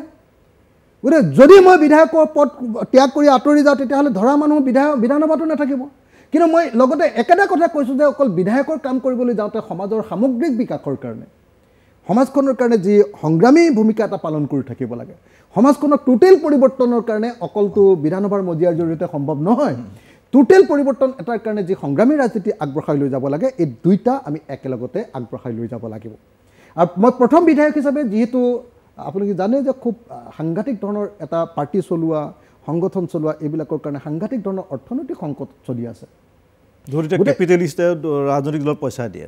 এতিয়াতো আৰু বিজেপিৰ বাহিৰে আন কাকো নিদিয়ে আপোনালোকে জানে 90% তেওঁলোকেই পাইছে বিজেপিৰ বাহিৰে আৰু কাকো পইচা নিদিয়ে আমি ৰাইজৰ দল এতিয়া ৰেজিষ্টাৰ্ড পাৰ্টি আমিতো জানে আমি পঞ্জীয়ন পালোঁ পঞ্জীয়ন পোৱাৰ পাছতো প্ৰতীক ঠিক হৈছে নে এতিয়া প্ৰতীকটো আপোনালোকে চাগে আমি সকলোৱে জনা দৰকাৰ তাত লিখিয়ে দিয়ে ধুনীয়াকৈ যে প্ৰতীকটো এনেকুৱা নহয় যে প্ৰতীকটো প্ৰথমতে এটা কমন চিম্বল দিব মানে আগতে যিটো কমন চিম্বল দিছিলে মানে সেইটো আমি বিচাৰিব পাৰোঁ আমি আগতে গেছ চিলিণ্ডাৰ আছিলে এতিয়া আমি প্ৰতীক মানে কমন চিম্বল হিচাপত এতিয়া নেক্সট যেতিয়া ইলেকশ্যন আহিব ইলেকশ্যন মানে সেইটো বিধানসভা বা লোকসভাৰ নিৰ্বাচন তো সেই নিৰ্বাচনত আমি এটা কমন চিম্বল বিচাৰিব লাগিব তেনেকুৱা ইলেকশ্যনত আমি মানে ইলেকশ্যনত কণ্টেষ্ট কৰি 6% যেতিয়া ভোট পাম তাৰপাছত আমাৰ প্ৰতীকটো ফাইনেল হৈ যাব সেইটোৱে আমাৰ প্ৰতীকত পৰিণত হ'ব গতিকে এইটোৱে হ'ল AGPৰ দিনতো সেইটোৱে আছিলে যেনেকৈ ধৰক অসম জাতীয় পৰিষদ বিধানসভাত নিৰ্বাচনৰ সময়ত আছিলে তেওঁলোকৰ চিম্বলটো আছিলে জাহাজ আৰু কিন্তু পৌৰসভা নিৰ্বাচনৰ সময়ত তেওঁলোকৰ চিম্বলটো আছিলে শৰাই মানে তেওঁলোকে চিম্বল পোৱা নাই মানে নাপায় এনেকৈ দলটো ৰেজিষ্টাৰ্ড হ'ল আমিও ৰেজিষ্টাৰ্ড হৈ গ'লোঁ এতিয়া আমি কিন্তু এতিয়া পুঁজি সংগ্ৰহৰ কাৰণে আমি এতিয়া এণ্টাইটল হৈ গৈছোঁ আগতে ইমান দিন ধৰি আমি 1 টকাও কাকো পইচা বিচৰা নাছিলোঁ পইচা এইকাৰণে বিচৰা নাছিলোঁ যে আমাৰ ৰাজনৈতিক দলটো তেতিয়ালৈকে ৰেজিষ্টাৰ্ড হোৱা নাছিলে এতিয়া আমি এণ্টাইটল কিন্তু এণ্টাইটল হোৱাৰ পাছতো বিজেপিৰ যি আগ্ৰাসী নীতি সেই সময়ত বিৰোধী পক্ষক কোনোবাই জানো এই মুহূৰ্তত পইচা দিয়ে গতিকে মই আপোনালোকক এইটোৱে কথা ক'ব খুজিছোঁ যে অৰ্থনৈতিকভাৱে চাৰিওফালৰ পৰা সংগ্ৰামী শক্তিবিলাকক চেপি অনা হৈছে গণতান্ত্ৰিক শক্তিবিলাকক চেপি অনা হৈছে আৰু কেৱল যিবিলাক চৰকাৰৰ কথা মতে উঠা বঢ়া কৰে তেওঁলোকৰ কাৰণেহে কেৱল দুৱাৰখন বা খিৰিকীখন খোলা ৰখা হৈছে গতিকে তাৰ মাজেদি আমি কাম কৰিব লাগিব কাৰণে মই মাত্ৰ এটা বাক্য কৈছোঁ চেলেঞ্জিং বা প্ৰত্যাহ্বানমূলক বুলি বস্তুটো বুজাবৰ কাৰণে মই এনেকুৱা ধৰণৰ ৰাজনীতি সম্পৰ্কে এনেকুৱা বক্তব্য প্ৰকাশ মই এতিয়া বিশ্বাস কৰিম বা মই ভাবিম যে আপোনাৰ কৰ্মীসকলৰ সেই যিটো এটা প্ৰচাৰ কৰি দিয়া হৈছে যে তেওঁ যাবগৈ আমাৰ কোনো কৰ্মীৰ মাজত এইটো কনফিউজন নাই সদ্য মানে ত্যাগী কোনোবা মানুহৰ এইটো মনত থাকিব পাৰে কিন্তু আমাৰ কোনো কৰ্মীৰ মাজত এই প্ৰশ্নটোক লৈ কেতিয়াও চিৰিয়াছ কোনো ধৰণৰ দ্বিধা সংশয় নাই ধন্যবাদ কিন্তু মই কথা পাতিম বিৰতিৰ পিছত মই এটা কথা যে আপুনি এগৰাকী RTI কৰ্মী হিচাপে গোটেই ভাৰতবৰ্ষত পৰিচিত হৈছিলে সেই সময়ত তৰুণ গগৈ চৰকাৰৰ দিনত সংঘটিত বিভিন্ন কেলেংকাৰী প্ৰতিটো বিভাগৰে কেলেংকাৰী আপুনি ৰাইজৰ মাজলৈ লৈ গৈছিলে RTIৰ জৰিয়তে সেই কথাটো পাতিম তাৰ আগতে এটা মই খন্তেক সময় বিৰতি লৈ লওঁ নমস্কাৰ পুনৰ প্ৰতিপক্ষৰ মাজলৈ উভতি আহিছোঁ মই বিৰতিলৈ যোৱাৰ আগতে এটা প্ৰশ্ন কৰিছিলোঁ, আলোচনা কৰিছিলোঁ যে অখিল গগৈ অসমৰ ৰাইজৰ মনত প্ৰথম পৰিচয় লাভ কৰিছিলে RTIৰ জৰিয়তে।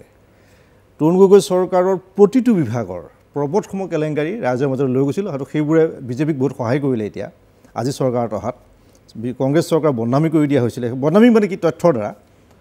তথ্যৰ বাহিৰে এটা কথাও যোৱা নাছিলে। এই যে RTI কৰ্মী, মানে মই লাইকা দধিয়াই হওক, দয়াং টেঙানীয়ে হওক, সেই সংগ্ৰামখনৰ পৰা গুৱাহাটীৰ মজিয়াত যিটো ৰাষ্ট্ৰীয় প্ৰেক্ষাপটত সাংঘাতিক ধৰণৰ চৰ্চা হৈছিল অসমৰ বিভিন্ন চৰকাৰী বিভাগৰ কেলেংকাৰী, আজি যেন 1.5 বছৰ 2 বছৰৰ পৰা চৰকাৰ বিভাগবিলাকত দুৰ্নীতি নোহোৱা হৈ গ'ল নে RTI যে সেই RTIৰ যিজন মানে কৰ্মী, এজন মানে আগশাৰীৰ RTIৰ কৰ্মী, সেই অখিল গগৈজনক আমি যেন দেখা নাই। মই এই ক্ষেত্ৰত 3টা কথা কম। আপোনালোকে সকলোৱে জানে যে মোক ভাৰতবৰ্ষৰ প্ৰথমজন বেষ্ট RTI মানে ভাৰতীয় হিচাপে মোক এৱাৰ্ড দিয়া হৈছিলে। দুবাৰ আপোনালোকে এইটো কথা জানে যে CNN IBN মোক এবাৰ best young Indian leaders award, young India's leaders award দিছিলে, আৰু আনবাৰ মোক দিছিলে যে এই RTI কৰাৰ কাৰণে সমাজখনৰ এই যিবিলাক সংস্কাৰ আৰু গোটেই শাসক শ্ৰেণীৰ মাজত একদম কঁপনি সৃষ্টি কৰি দিয়াৰ কাৰণে মোক বেষ্ট RTI এৱাৰ্ডটো দিয়া হৈছিলে। ভাৰতবৰ্ষৰ ভিতৰত মই প্ৰথম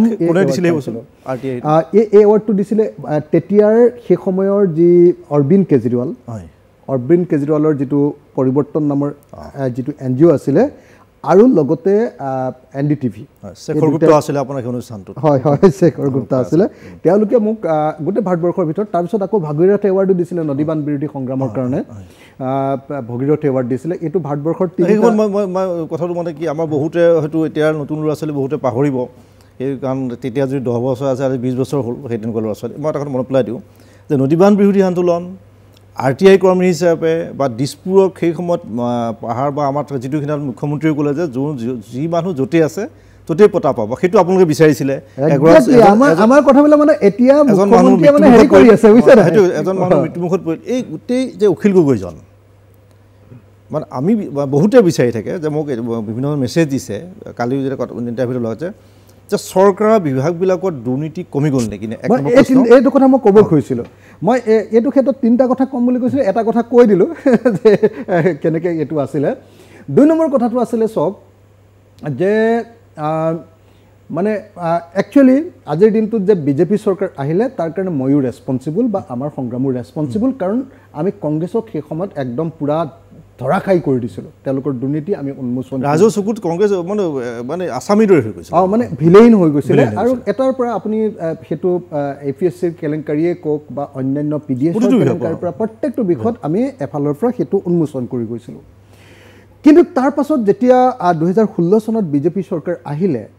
মানুহবিলাক এনেকুৱা ধৰণে সাম্প্ৰদায়িকভাৱে বিভাজিত হৈ গ'ল। আমি যে জনতাৰ পক্ষত কওঁ, আমি যে সমতাৰ পক্ষত কওঁ, আমি যে ন্যায়ৰ পক্ষত কওঁ, আমি যে দুৰ্বল মানুহজনৰ পক্ষত কওঁ, আমাক মানে মুছলমানৰ প্ৰতিনিধি, আমি মুছলমানৰ বেয়া হয় মানে অখিলউদ্দিন বুলি কোৱা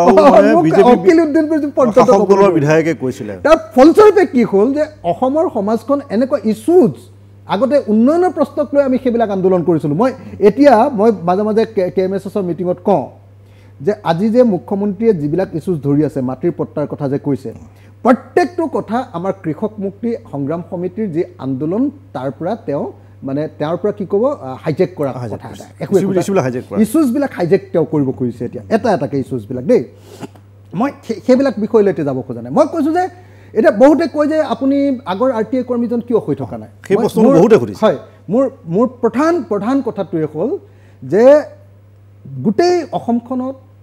আমি যিবিলাক সংগ্ৰাম কৰিছিলোঁ সেই সংগ্ৰামবিলাকৰ পৰিৱৰ্তে বিজেপি আৰু RSSে গোটেই ইছ্যুজবিলাকক ডাইভাৰ্ট কৰি পেলালে, সমাজখন একদম সাম্প্ৰদায়িকভাৱে বিভাজিত কৰি পেলালে, যাৰ ফলস্বৰূপে উন্নয়নৰ প্ৰশ্নবিলাক উত্থাপন কৰিবলৈ ইয়াত কোনো স্ক'পেই নাই, স্পেচেই নাই। এই যে যিটো ক'লে যে চৰকাৰী ইছ্যুবিলাক হাইজেক কৰি পেলাই সাম্প্ৰদায়িকীকৰণ কৰিছে আৰু তেওঁলোকৰ বিষয়বোৰ তল পেলাইছে, কিন্তু ইয়াত এটা কথা আছে, মানে সকলো কথা বা মিছা কথাই হওক বা যি নহওক অনন্ত সময়ৰ কাৰণে কোনেও কাকো লুকুৱাই ৰাখিব নোৱাৰে। ইয়াত মই হয়তো প্ৰাসংগিক বুলি ভাবি কথাটো ক'ব বিচাৰিছোঁ যে আজিৰ তাৰিখত ছ'চিয়েল মিডিয়াও বা ডিজিটেল মিডিয়া আটাইতকৈ জনপ্ৰিয়। গতিকে ৰাইজৰ দলে মই এইটো এটা অনুৰোধ কৰিব বিচাৰোঁ যে আপোনালোকে কিছুমান নিজৰ কথা আছে সকলো মহজে যে যিবোৰ মিডিয়াই নুলিয়াই নাই আৰু কিন্তু নিজা প্লেটফৰ্মতো প্ৰচাৰ ব্যৱস্থা আজিকালি কৰিব প্ৰয়োজন হৈছে যিটো বিজেপিয়ে কৰে তেওঁলোকৰ প্লেটফৰ্মত আটাইতকৈ ছ'চিয়েল মিডিয়াটোত জোৰ দিয়া দৰকাৰ আৰু মই যে আপোনালোকৰ কৰ্মীসকলক তাত সকলোকে জড়িত কৰিব লাগে যে তোমালোকে কাউণ্টাৰ দিবা তোমালোকে ফেক্টটো তুলি দিবা তথ্যবোৰ দিবা এক 2 নম্বৰ কথাটো হ'ল যে গুৱাহাটী পৌৰসভাৰ নিৰ্বাচনৰ প্ৰচাৰ চলাবৰ কাৰণে আপৰ এগৰাকী বিধায়িকা আহিছিলে ইয়াত তেওঁ বহুত ডাঙৰ কথা কোৱা নাই তেওঁ 3টা প্ৰশ্ন কৰিছিলে বৰ আপোনাৰ সংগতি আছে কথাখিনিৰ লগত প্ৰথম প্ৰশ্ন হ'ল যে গুৱাহাটীখন দিল্লীতকৈ সৰু ব্ৰহ্মপুত্ৰৰ পাৰত থকা উজান বজাৰৰ মানুহে পানী কিনি খাইছে কাৰণ 10 ফুট গ'লে ব্ৰহ্মপুত্ৰৰ পানী কিনি খাইছে এটা প্ৰশ্ন কিয় বুলি প্ৰশ্ন হ'ল দ্বিতীয় প্ৰশ্নটো ক'লে যে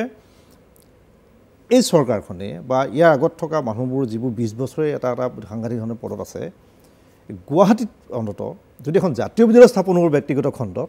চৰকাৰীভাৱে কিয় এখন আদৰ্শ বিদ্যালয় স্থাপন কৰিব নোৱাৰিলে এটা প্ৰশ্ন দ্বিতীয় প্ৰশ্ন তৃতীয় প্ৰশ্ন কৰিলে যে এখন ছুপাৰ স্পেচিয়েলিটি হস্পিটাল কিয় নাই অসমত গুৱাহাটীত কিয় কৰিব নোৱাৰিলে চৰকাৰে এই 3টা প্ৰশ্ন কিন্তু মই অখিল গগৈ ডাঙৰীয়া আপোনাক কওঁ গুৱাহাটীকে নহয় গোটেই অসম মানুহক জোকাৰি গৈছে আমি প্ৰশ্নবিলাক চবেই জানো কিন্তু প্ৰশ্নটো সেই বিধায়কে গৈ কোৱা পাছতে চবৰ মন মগজে এই কুৱেশ্যনবিলাক তল পৰি গ'ল এই কথাবিলাক আলোচনা নোহোৱা হৈ গ'ল এইবিলাক আচল বিষয় দেখোন এই বিষয়টো আকৌ হাইজেক কৰিবলৈ বিচৰা হৈছিলে কিবা ঝাৰু জাপি কিবা প্ৰসংগ কিছুমান আনি কিন্তু আপুনি চাব যিসকলে এই ঝাৰু জাপি আনি তেওঁলোকক সামাজিক মাধ্যমত কেনেকুৱা ধৰণৰ নতুন প্ৰজন্মৰ ল'ৰা ছোৱালী গালি পাৰিলে তেওঁ কৈছে মই হাল বাবলৈ যাওঁতে মোৰ দেউতাই জাপি পথাৰত দলিয়াই থৈ দিয়ে কিন্তু গৰুৱে ভাঙিছে সেইবিলাক কথা লৈ পেলাই এতিয়া ইছ্যু ডাইভাৰ্ট কৰিব নালাগে সোধা প্ৰশ্নকেইটা উত্তৰ দিয়ক বুলি সুধিলে তো মই ভাবোঁ যে প্ৰাসংগিক কথাবিলাক মানুহৰ সৈতে জড়িত কথাবিলাক সাধাৰণ মানুহৰ অনন্তকালে ঢাকন দি ৰাখিব নোৱাৰিব এই বিষয়টো আপোনালোকে অলপমান মই ভাবোঁ যে আপোনালোকৰ মঞ্চত আলোচনা বা পৰ্যালোচনা কৰাৰ প্ৰয়োজন আহিছে নতুন তৰিকাত নতুন ধৰণৰ বিষয়বোৰ আনিব লৈ যাব লাগে মানুহৰ মাজলৈ মানে মই আপোনাক এটাই কথা কওঁ মানে মই এটা কথা আপোনাক ক'ব খোজোঁ যে যিটো 2টা বস্তু এটা হ'ল যে এই চৰকাৰখনৰ বিৰুদ্ধে আমাৰ বেছিক যিবিলাক সমালোচনা বেছিক সমালোচনাটো হ'ল যে এই চৰকাৰখনৰ মানে যেনেকৈ ধৰক খোৱাপানী যোগানৰ ক্ষেত্ৰত ব্যৰ্থ হৈছে মই সদায় প্ৰত্যেকটো বক্তৃতাতে এটা কথা কৈ থাকোঁ যে একেবাৰে ডিগবৈৰ পৰা খাৰুৱা তেল গৈ পাইপেৰে গৈ বিহাৰৰ বাৰাউনি পাই গ'ল কিন্তু আমাৰ ব্ৰহ্মপুত্ৰ নদীৰ পৰা কাষত থকা গাঁওখনত জলসিঞ্চনৰ কাৰণে কাষত থকা গাঁওখনৰ মানুহৰ খোৱাপানীৰ কাৰণে বা কাষত থকা আপোনাৰ ফেঞ্চি বজাৰ বা উজান বজাৰ বা আপোনাৰ খাৰগুলিৰ কাৰণে এক টোপাল খোৱাপানীৰো যোগান ধৰিব পৰা নাই হয়তো গুৱাহাটীত ক'ৰবাত হৈছে খোৱাপানী যোগান মানে গোটেইবিলাকত এতিয়ালৈকে সম্পূৰ্ণ হৈ উঠা নাই এতিয়া মই আপোনাক 2টা কথা কওঁ হা ৰাজনীতিত মানে অকল গভাৰ্নেন্সটোৱে শেষ কথা নহয় কেইখন স্কুল বনালে কেইখন পানী যোগান কেন্দ্ৰ কৰিলে কেইখন হস্পিটেল বনালে এইটোৱে যদি অকল ৰাজনীতিৰ কেন্দ্ৰ হয় তেতিয়াহ'লে সেই ৰাজনীতি সমাজৰ কাৰণে বৰ বেছি কামত নাহিব মোৰ কাৰণে অসমৰ ৰাজনীতিৰ আটাইতকৈ প্ৰাসংগিক বিষয়টো কোনটো মোৰ কাৰণে অসমৰ ৰাজনীতিৰ আটাইতকৈ প্ৰথম প্ৰাসংগিক বিষয়টো হ'ল যে বিজেপি চৰকাৰ অহাৰ পাছত অসমৰ বিশেষ ৰাজ্যৰ মৰ্যাদা কাটি দিলে কটন হৈছে এই প্ৰশ্নটো গোটেই অসম বা ভাৰতবৰ্ষত কৃষক মুক্তি সংগ্ৰাম সমিতি আৰু ৰাইজৰ দলৰ বাহিৰে কোনোবা এজন মানুহে কেতিয়াবা এটা বক্তব্য প্ৰদান কৰা শুনিছেনে ইয়াৰ লোকচান কি হৈছে আমাৰ এতিয়া বস্তুটো সেই বস্তু জানো বিশেষ ৰাজ্যৰ মৰ্যাদা কৰ্তন হৈ যোৱাৰ কাৰণে 2015 চনৰ পৰা আমি এতিয়া এবছৰত অতি কমেও 40ৰ পৰা 50,000 কোটি টকা অসমে কেন্দ্ৰৰ পৰা কমকৈ টকা বছৰি যি কাৰণে যে এতিয়া বছৰি এক বছৰত আমি 40ৰ পৰা 50,000 কোটি টকা কমকৈ পাওঁ যিটো কাৰণত এতিয়া বহুতে কয় 90-10 ৰেচিঅ'ত তাৰমানে 90% অনুদান 10% ঋণৰ যিটো আছে দেৱেগৌড়া চৰকাৰ সেইটো আছে নাই এতিয়া নহয় মই আপোনাক এটা কথা কওঁ যে এটা কথা মানে বিশেষ ৰাজ্যৰ মৰ্যাদা মানে 2 ধৰণৰ বিশেষ ৰাজ্য থাকে এটা হ'ল বিশেষ ৰাজ্য সংবিধানে স্বীকৃতি দিয়া বিশেষ ৰাজ্য সেইবিলাক হ'ল কাশ্মীৰ নাগালেণ্ড আমাৰ মিজোৰাম এইবিলাক 371 এইবিলাক আছিলে কাশ্মীৰতো বিশেষ ৰাজ্যৰ মৰ্যাদাটোৱে নাইকিয়া কৰি পেলালে একেবাৰে সংবিধানৰ পৰা উঠাই পেলালে 2 নম্বৰ বস্তুটো হ'ল আমাৰ 1969ৰ পৰা আমাৰ 12খন ৰাজ্যক মানে বিশেষ ৰাজ্যৰ মৰ্যাদা দি অলপ কিছুমান বিশেষ সুবিধা দিছিলে যেনেকৈ চেণ্ট্ৰেল গভৰ্ণমেণ্টত যিমান টেক্স উঠে তাৰ 56% টকা টেক্স আমাৰ এই 12খন ৰাজ্যৰ কাৰণে দি বাকী গোটেইখিনি টকাহে বাকী ডাঙৰ ডাঙৰ ৰাজ্যবিলাকক বিলাইছে এতিয়া সেই টকাটো কোনো পধ্যে আমাৰ ৰাজ্যবিলাকৰ হাতলৈ নাহে তাৰ ফলস্বৰূপে কি হ'ল মানে অকল 90:10টোকে আমি বিশেষ ৰাজ্যৰ মৰ্যাদা বুলি বুজি পাওঁ মানে আমাক ভুলভাৱে বুজোৱা হয় বা আমি সেইবিলাক পঢ়া শুনা সেইটো এটা নেক্সট মই আহি আছোঁ এইটো হোৱাৰ কাৰণে কি হ'ল যে বিশেষ ৰাজ্যৰ মৰ্যাদাত আমি এই যিটো টেক্সৰ চেণ্ট্ৰেল টেক্সৰ যিটো আমি 56% পাইছিলোঁ অসমে বা আৰু এই সৰু সৰু ৰাজ্যকেইখনে সেই 56% টেক্সৰ টকাটো এতিয়া বন্ধ হৈ গ'ল এতিয়া কি কৰিলে গোটেই ভাৰতবৰ্ষৰ সকলো ৰাজ্যৰ কাৰণে 42%ৰ টেক্স কৰি দিলে সকলো ৰাজ্যৰ কাৰণে গতিকে অসমেও ভাৰতৰ অন্য ৰাজ্যবিলাকৰ নিচিনাকৈ সমান প্ৰপৰ্চনত জনসংখ্যা অনুপাতে সেইমতে আপোনাৰ টকাটো পায় গতিকে আমি পইচাটো কমি গ'ল 2 নম্বৰ বস্তুটো হ'ল যে আমাৰ বিশেষ ৰাজ্যৰ কাৰণে আমাৰ বিশেষ কিছুমান আঁচনি আছিলে যেনেকৈ ধৰক বিভিন্ন আঁচনি কিছুমান কেন্দ্ৰীয় আঁচনি আছিলে যেনেকৈ এনৰেগাটোত ক'ৰবাত 50-50 বা PMGSY বা অন্য ক'ৰবাত এখন ৰাজ্যই 50% দিব লাগে অন্যখন মানে কেন্দ্ৰই 50% দিয়ে বেলেগ বেলেগ আঁচনিবিলাকৰ ক্ষেত্ৰত আমাৰ অসমৰ ক্ষেত্ৰত এইটো 100% আছিলে ক'ৰবাত হয়তো 80:10 মানে 100% অনুদান 100% অনুদান অসমৰ কাৰণে ক'ৰবাত 90:10 ক'ৰবাত 80:10 আছিলে এতিয়া সেই আটাইবিলাক যিবিলাক 100% তাৰ বহুতকেইখন আঁচনিয়ে নাইকিয়া হৈ গুচি গ'ল 100%টো আঁচনিয়ে নাইকিয়া হৈ গুচি গ'ল বহুতকেইখনত 90:10 to 80:20 হৈ গ'ল বহুতকেইখনত 50:50 হৈ গ'ল তাৰ ফলস্বৰূপে সেই আঁচনিবিলাকত আমি ধনী আনিব নোৱাৰোঁ মই তাৰ সম্পূৰ্ণ পুঁজি নাই হয় যি কাৰণত আজি অসমখন দেউলীয়া হৈছে 3 নম্বৰ বস্তুটো শেষ হ'ল যে বিশেষ ৰাজ্যৰ মৰ্যাদা পোৱা ৰাজ্যবিলাকৰ কাৰণে 3 নম্বৰ বস্তুটো হ'ল যে বিশেষ ৰাজ্যৰ মৰ্যাদা পোৱা মানুহবিলাকে কি হয় এই বিদেশৰ পৰা পোৱা যিবিলাক টকা সেইটো ঋণেই হওক বা সাহায্যই হওক সেইবিলাক যে ধাৰটো যদি মাৰিব লাগে তেতিয়াহ'লে তাৰ 10%হে ৰাজ্যবিলাকে মাৰিব লাগে 90% চেণ্ট্ৰেল গভৰ্ণমেণ্টে মাৰি দিয়ে গতিকে বিশ্ব বেংকে যদি এটা আমাক প্ৰজেক্ট দিয়ে নহয় আমি অকল 10%হে ধাৰ মাৰিব লাগে আগতে আছিল এতিয়াও আছে এতিয়া সেইটো কাটি দিছিলে প্ৰথমতে তাৰ পাছত বহুত হুলস্থুল হোৱাৰ কাৰণে গোটেই ভাৰতবৰ্ষত এইটোক লৈ হুলস্থুল হ'ল তাৰ কাৰণে কমিটি বহিলে মধ্যপ্ৰদেশৰ চিফ মিনিষ্টাৰক লৈ এখন কমিটি বহিলে সেই কমিটিয়ে লাষ্টত ৰিকমেণ্ডেশ্যন দিলে যে নহয় 90:10টো থাকিব লাগে বাকীবিলাক চব কাটি দিব লাগে গতিকে আজি মই আপোনালোকক এই কথাটোৱে কওঁ মানে বহুত মানুহে নাজানে কাৰণে গোটেই এইটো বিধানসভাত এইটো যেতিয়া বিতৰ্ক হৈছিলে তাৰ ওপৰত মই চিৰিজ অফ প্ৰেছ মিট কৰিছিলোঁ মই কৃষক মুক্তি সংগ্ৰাম সমিতিৰ প্ৰেছিডেণ্ট আছিলোঁ তেতিয়া সেইটোক লৈ আমি আন্দোলন কৰিছিলোঁ যে বিশেষ ৰাজ্যৰ মৰ্যাদা ঘূৰাই দিব লাগে এইবাৰ বিধানসভাত প্ৰথমখন বিধানসভাৰ পৰা আজিলৈকে মই কণ্টিনিউৱাছলি বিশেষ ৰাজ্যৰ মৰ্যাদা ঘূৰাই দিব লাগে বুলি বাৰম্বাৰ কৈছোঁ আৰু সেইটো সকলো মানে মানুহবিলাকে বুজি নাপায় কাৰণে বহুত মানুহে পলিটিকেলি মই সেইকাৰণে আপোনাক এটা কথা কওঁ চাওক দে আজি বহুত মানুহে গভাৰ্নেন্সৰ কথা কয় যে আমি ভাল স্কুল বনাইছোঁ মই প্ৰথমতে এটা কথা কওঁ ভাল স্কুল বনোৱা চৰকাৰখনে যদি কাইলৈ কাশ্মীৰৰ 370 যিটো আৰ্টিকল অনুচ্ছেদ 370 বিশেষ ৰাজ্যৰ মৰ্যাদা সেই অনুচ্ছেদটো যদি কাটি দিয়াৰ কাৰণে যদি ৱেলকাম কৰে তেতিয়াহ'লে ভাল স্কুল বনালেও আমি ৰাজনৈতিকভাৱে তাক সেই চৰকাৰখনক সমৰ্থন কৰিব নোৱাৰোঁ আজি আপোনালোকে সকলোৱে জানে যে বাবৰি মছজিদ ভাঙি তাত ৰাম মন্দিৰ বনাব লাগে বুলি সুপ্ৰিম কোৰ্টে অৰ্ডাৰ দি দিলে আমি সকলোৱে জানো যে এইটো ভুল কাম হৈছে এইটো এটা ভুল কাম হৈছে আমি সকলোৱে জানো কাৰণ বিশ্বাসৰ ওপৰত ভিত্তি কৰি বিশ্বাস যে ইয়াতে এটা মন্দিৰ আছিলে বুলি বিশ্বাস কৰে তাৰ ওপৰত ভিত্তি কৰি আমাৰ অসমৰ এজন চিফ জাষ্টিছে এটা সিদ্ধান্ত দি দিলে আৰু তাৰো গোটেই কেলেংকাৰী কাহিনীবিলাক বিভিন্ন সময়ত বিভিন্ন চৰ্চা চলি থকা আমি দেখিবলৈ পাইছোঁ এতিয়া যদি কোনোবাই কয় যে নহয় এই লোকৰ মছজিদটো ভাঙি দিয়াটো ৱেলকাম কৰোঁ আমি তেতিয়াহ'লে ৰাজনৈতিকভাৱে আমি তাক ছাপোৰ্ট কৰিব নোৱাৰোঁ গতিকে মই আপোনাক এই কথাটোকে ক'ব খুজিছোঁ যে অসমৰ ক্ষেত্ৰত আমাৰ নিচিনা দুখীয়া ৰাজ্যবিলাকৰ ক্ষেত্ৰত আমি অকল স্কুল বনালেই নহ'ব স্কুল বনোৱাটো আমাৰ প্ৰাইম ডিউটি স্কুলৰ অৱস্থা ভাল কৰাটো আমাৰ প্ৰাইম ডিউটি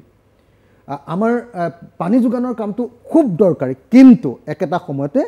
মই এটা বাক্য পাঠ কৰি দিওঁ এই বাক্যটোতে গোটেই কথাবিলাক ওলাই আছে আমি ৰাইজৰ দলে বিশ্বাস কৰোঁ যে ৰাজনৈতিকভাৱে ফেডাৰেল অৰ্থাৎ ক্ষমতাৰ বিকেন্দ্ৰীকৰণ অৰ্থনৈতিকভাৱে আত্মনিৰ্ভৰ সামাজিকভাৱে সকলোকে সামৰি লোৱা ইনক্লুচিভ কাকো খেদি দিয়া নহয় সকলোকে একগোট কৰি লৈ লোৱা আৰু মানসিকভাৱে বিজ্ঞানসন্মত এই যে ধৰ্মীয় মানে অন্ধবিশ্বাসৰ প্ৰশ্নবিলাক নহয় মানসিকভাৱে বিজ্ঞানসন্মত এই পথৰে দৃঢ়তাৰে আগুৱাই যোৱাটোৱেই আমাৰ ৰাইজৰ দলৰ জাতীয় স্বপ্ন এইটো ভাগ পোৱা যিটো কথা ক'লে এইটো মানে অমৰ্ত্য সেনেও কৈছে যে বিভক্ত সমাজ এখন কেতিয়াও আগবাঢ়িব নোৱাৰে। একজেক্টলি সমাজ এখন ভাগ কৰি লৈ দুটা ভাগত সেই সমাজখন উন্নতি শিখৰলৈ কেতিয়াও যাব নোৱাৰে বুলি কৈছে। অমৰ্ত্য সেনেও কৈছে এটা কথাই। তাৰ মাজতে মই খালি এটা কথা কৈ লওঁ, লাষ্ট এটা বাক্য এই স্কুল আৰু হস্পিটেলৰ ক্ষেত্ৰত কৈ লওঁ। মই আপোনালোকক এটা কথা কওঁ, আমাৰ অসমততো ভাল স্কুল বনাব পৰা নাই বা ভাল খুব শিক্ষা ব্যৱস্থা এটা গঢ়ি তুলিবতো পৰা নায়েই। আটাইতকৈ ডাঙৰ কথা, ভাৰতবৰ্ষৰ ভিতৰত অসমতে ড্ৰপ আউট, অৰ্থাৎ আধাতে স্কুল এৰি দিয়া ছাত্ৰ ছাত্ৰীৰ সংখ্যা ভাৰতবৰ্ষৰ আটাইতকৈ বেছি অসমত। কিমান শতাংশ? এইটো 32% ছেকেণ্ডেৰী এডুকেশ্যনৰ ক্ষেত্ৰত। এতিয়া 32 দেই, 32 মানে হেৰিয়াত 32 আপোনাৰ 1000ত 32% মানে ভাৰতবৰ্ষৰ ভিতৰতে বেছি, গোটেই ভাৰতবৰ্ষৰ ভিতৰত আটাইতকৈ বেছি। এইটো বৰ ভয়ানক ঘটনা এটা। এইটো আটাইতকৈ ভয়ানক, মানে যিজন শিক্ষামন্ত্ৰী তেওঁ যোৱা 12 বছৰ ধৰি শিক্ষামন্ত্ৰী, যিজন স্বাস্থ্যমন্ত্ৰী, আটাইতকৈ ইণ্টাৰেষ্টিং কথা মই আপোনালোকক এটা কথা কওঁ, এই যে জন্মতে শিশু মৰা ইনফেণ্ট মৰ্টেলিটি ৰেটৰ ক্ষেত্ৰত ভাৰতবৰ্ষৰ ভিতৰত অসম 3 নম্বৰত। আৰু বাচ্চা জন্ম দিওঁতে শিশুৰ যেতিয়া জন্ম দিয়ে, আমাৰ মাহঁতে যেতিয়া আমাক জন্ম দিয়ে, তেতিয়া মাতৃৰ মৃত্যু, প্ৰসূতি মৃত্যুৰ হাৰ বুলি কয়, যিটো মেটাৰনেল মৰ্টেলিটি ৰেট, এইটোৰ ক্ষেত্ৰত ভাৰতবৰ্ষৰ ভিতৰত আমি 1 নম্বৰত। এতিয়া 1 নম্বৰত, আজিৰ দিনটোত আজি কেইদিনমানৰ আগতে ওলালে, তাত 1 নম্বৰত আমি আছোঁ। 1 নম্বৰ গোটেই ভাৰতবৰ্ষৰ ভিতৰত। অৰ্থাৎ যে আটাইতকৈ আপোনালোকে সকলোৱে সংবাদ প্ৰসূতিৰ মৃত্যুত 1 নম্বৰ, ইনফেণ্ট মৰ্টেলিটি ৰেটত থাৰ্ড আৰু ড্ৰপ আউট ৰেটত আমি ফাৰ্ষ্ট। এতিয়া মই আপোনালোকক সেই কথাটো কওঁ, তাৰমানে অসমৰ শিক্ষা ব্যৱস্থা কিমান বিধ্বস্ত, অসমৰ স্বাস্থ্যখণ্ড কিমান বিধ্বস্ত। তাৰমানে গোটেই ভাৰতবৰ্ষৰ ভিতৰত আমাৰ শিক্ষা ব্যৱস্থা, আমাৰ স্বাস্থ্য ব্যৱস্থা আটাইতকৈ বেছি বিধ্বস্ত। গোটেই ভাৰতবৰ্ষৰ ভিতৰত আমাৰ শিক্ষা ব্যৱস্থাই আটাইতকৈ বেছি বিধ্বস্ত। গতিকে এতিয়া কিন্তু সংবাদ মাধ্যমে, বাতৰি কাগজ, টিভি আৰু বিভিন্নজন মধ্যবিত্ত মানুহে কৈ থাকে যে হিমন্ত বিশ্ব শৰ্মা আটাইতকৈ দক্ষ মুখ্যমন্ত্ৰী, তেওঁৱে মানে 108 আনিলে।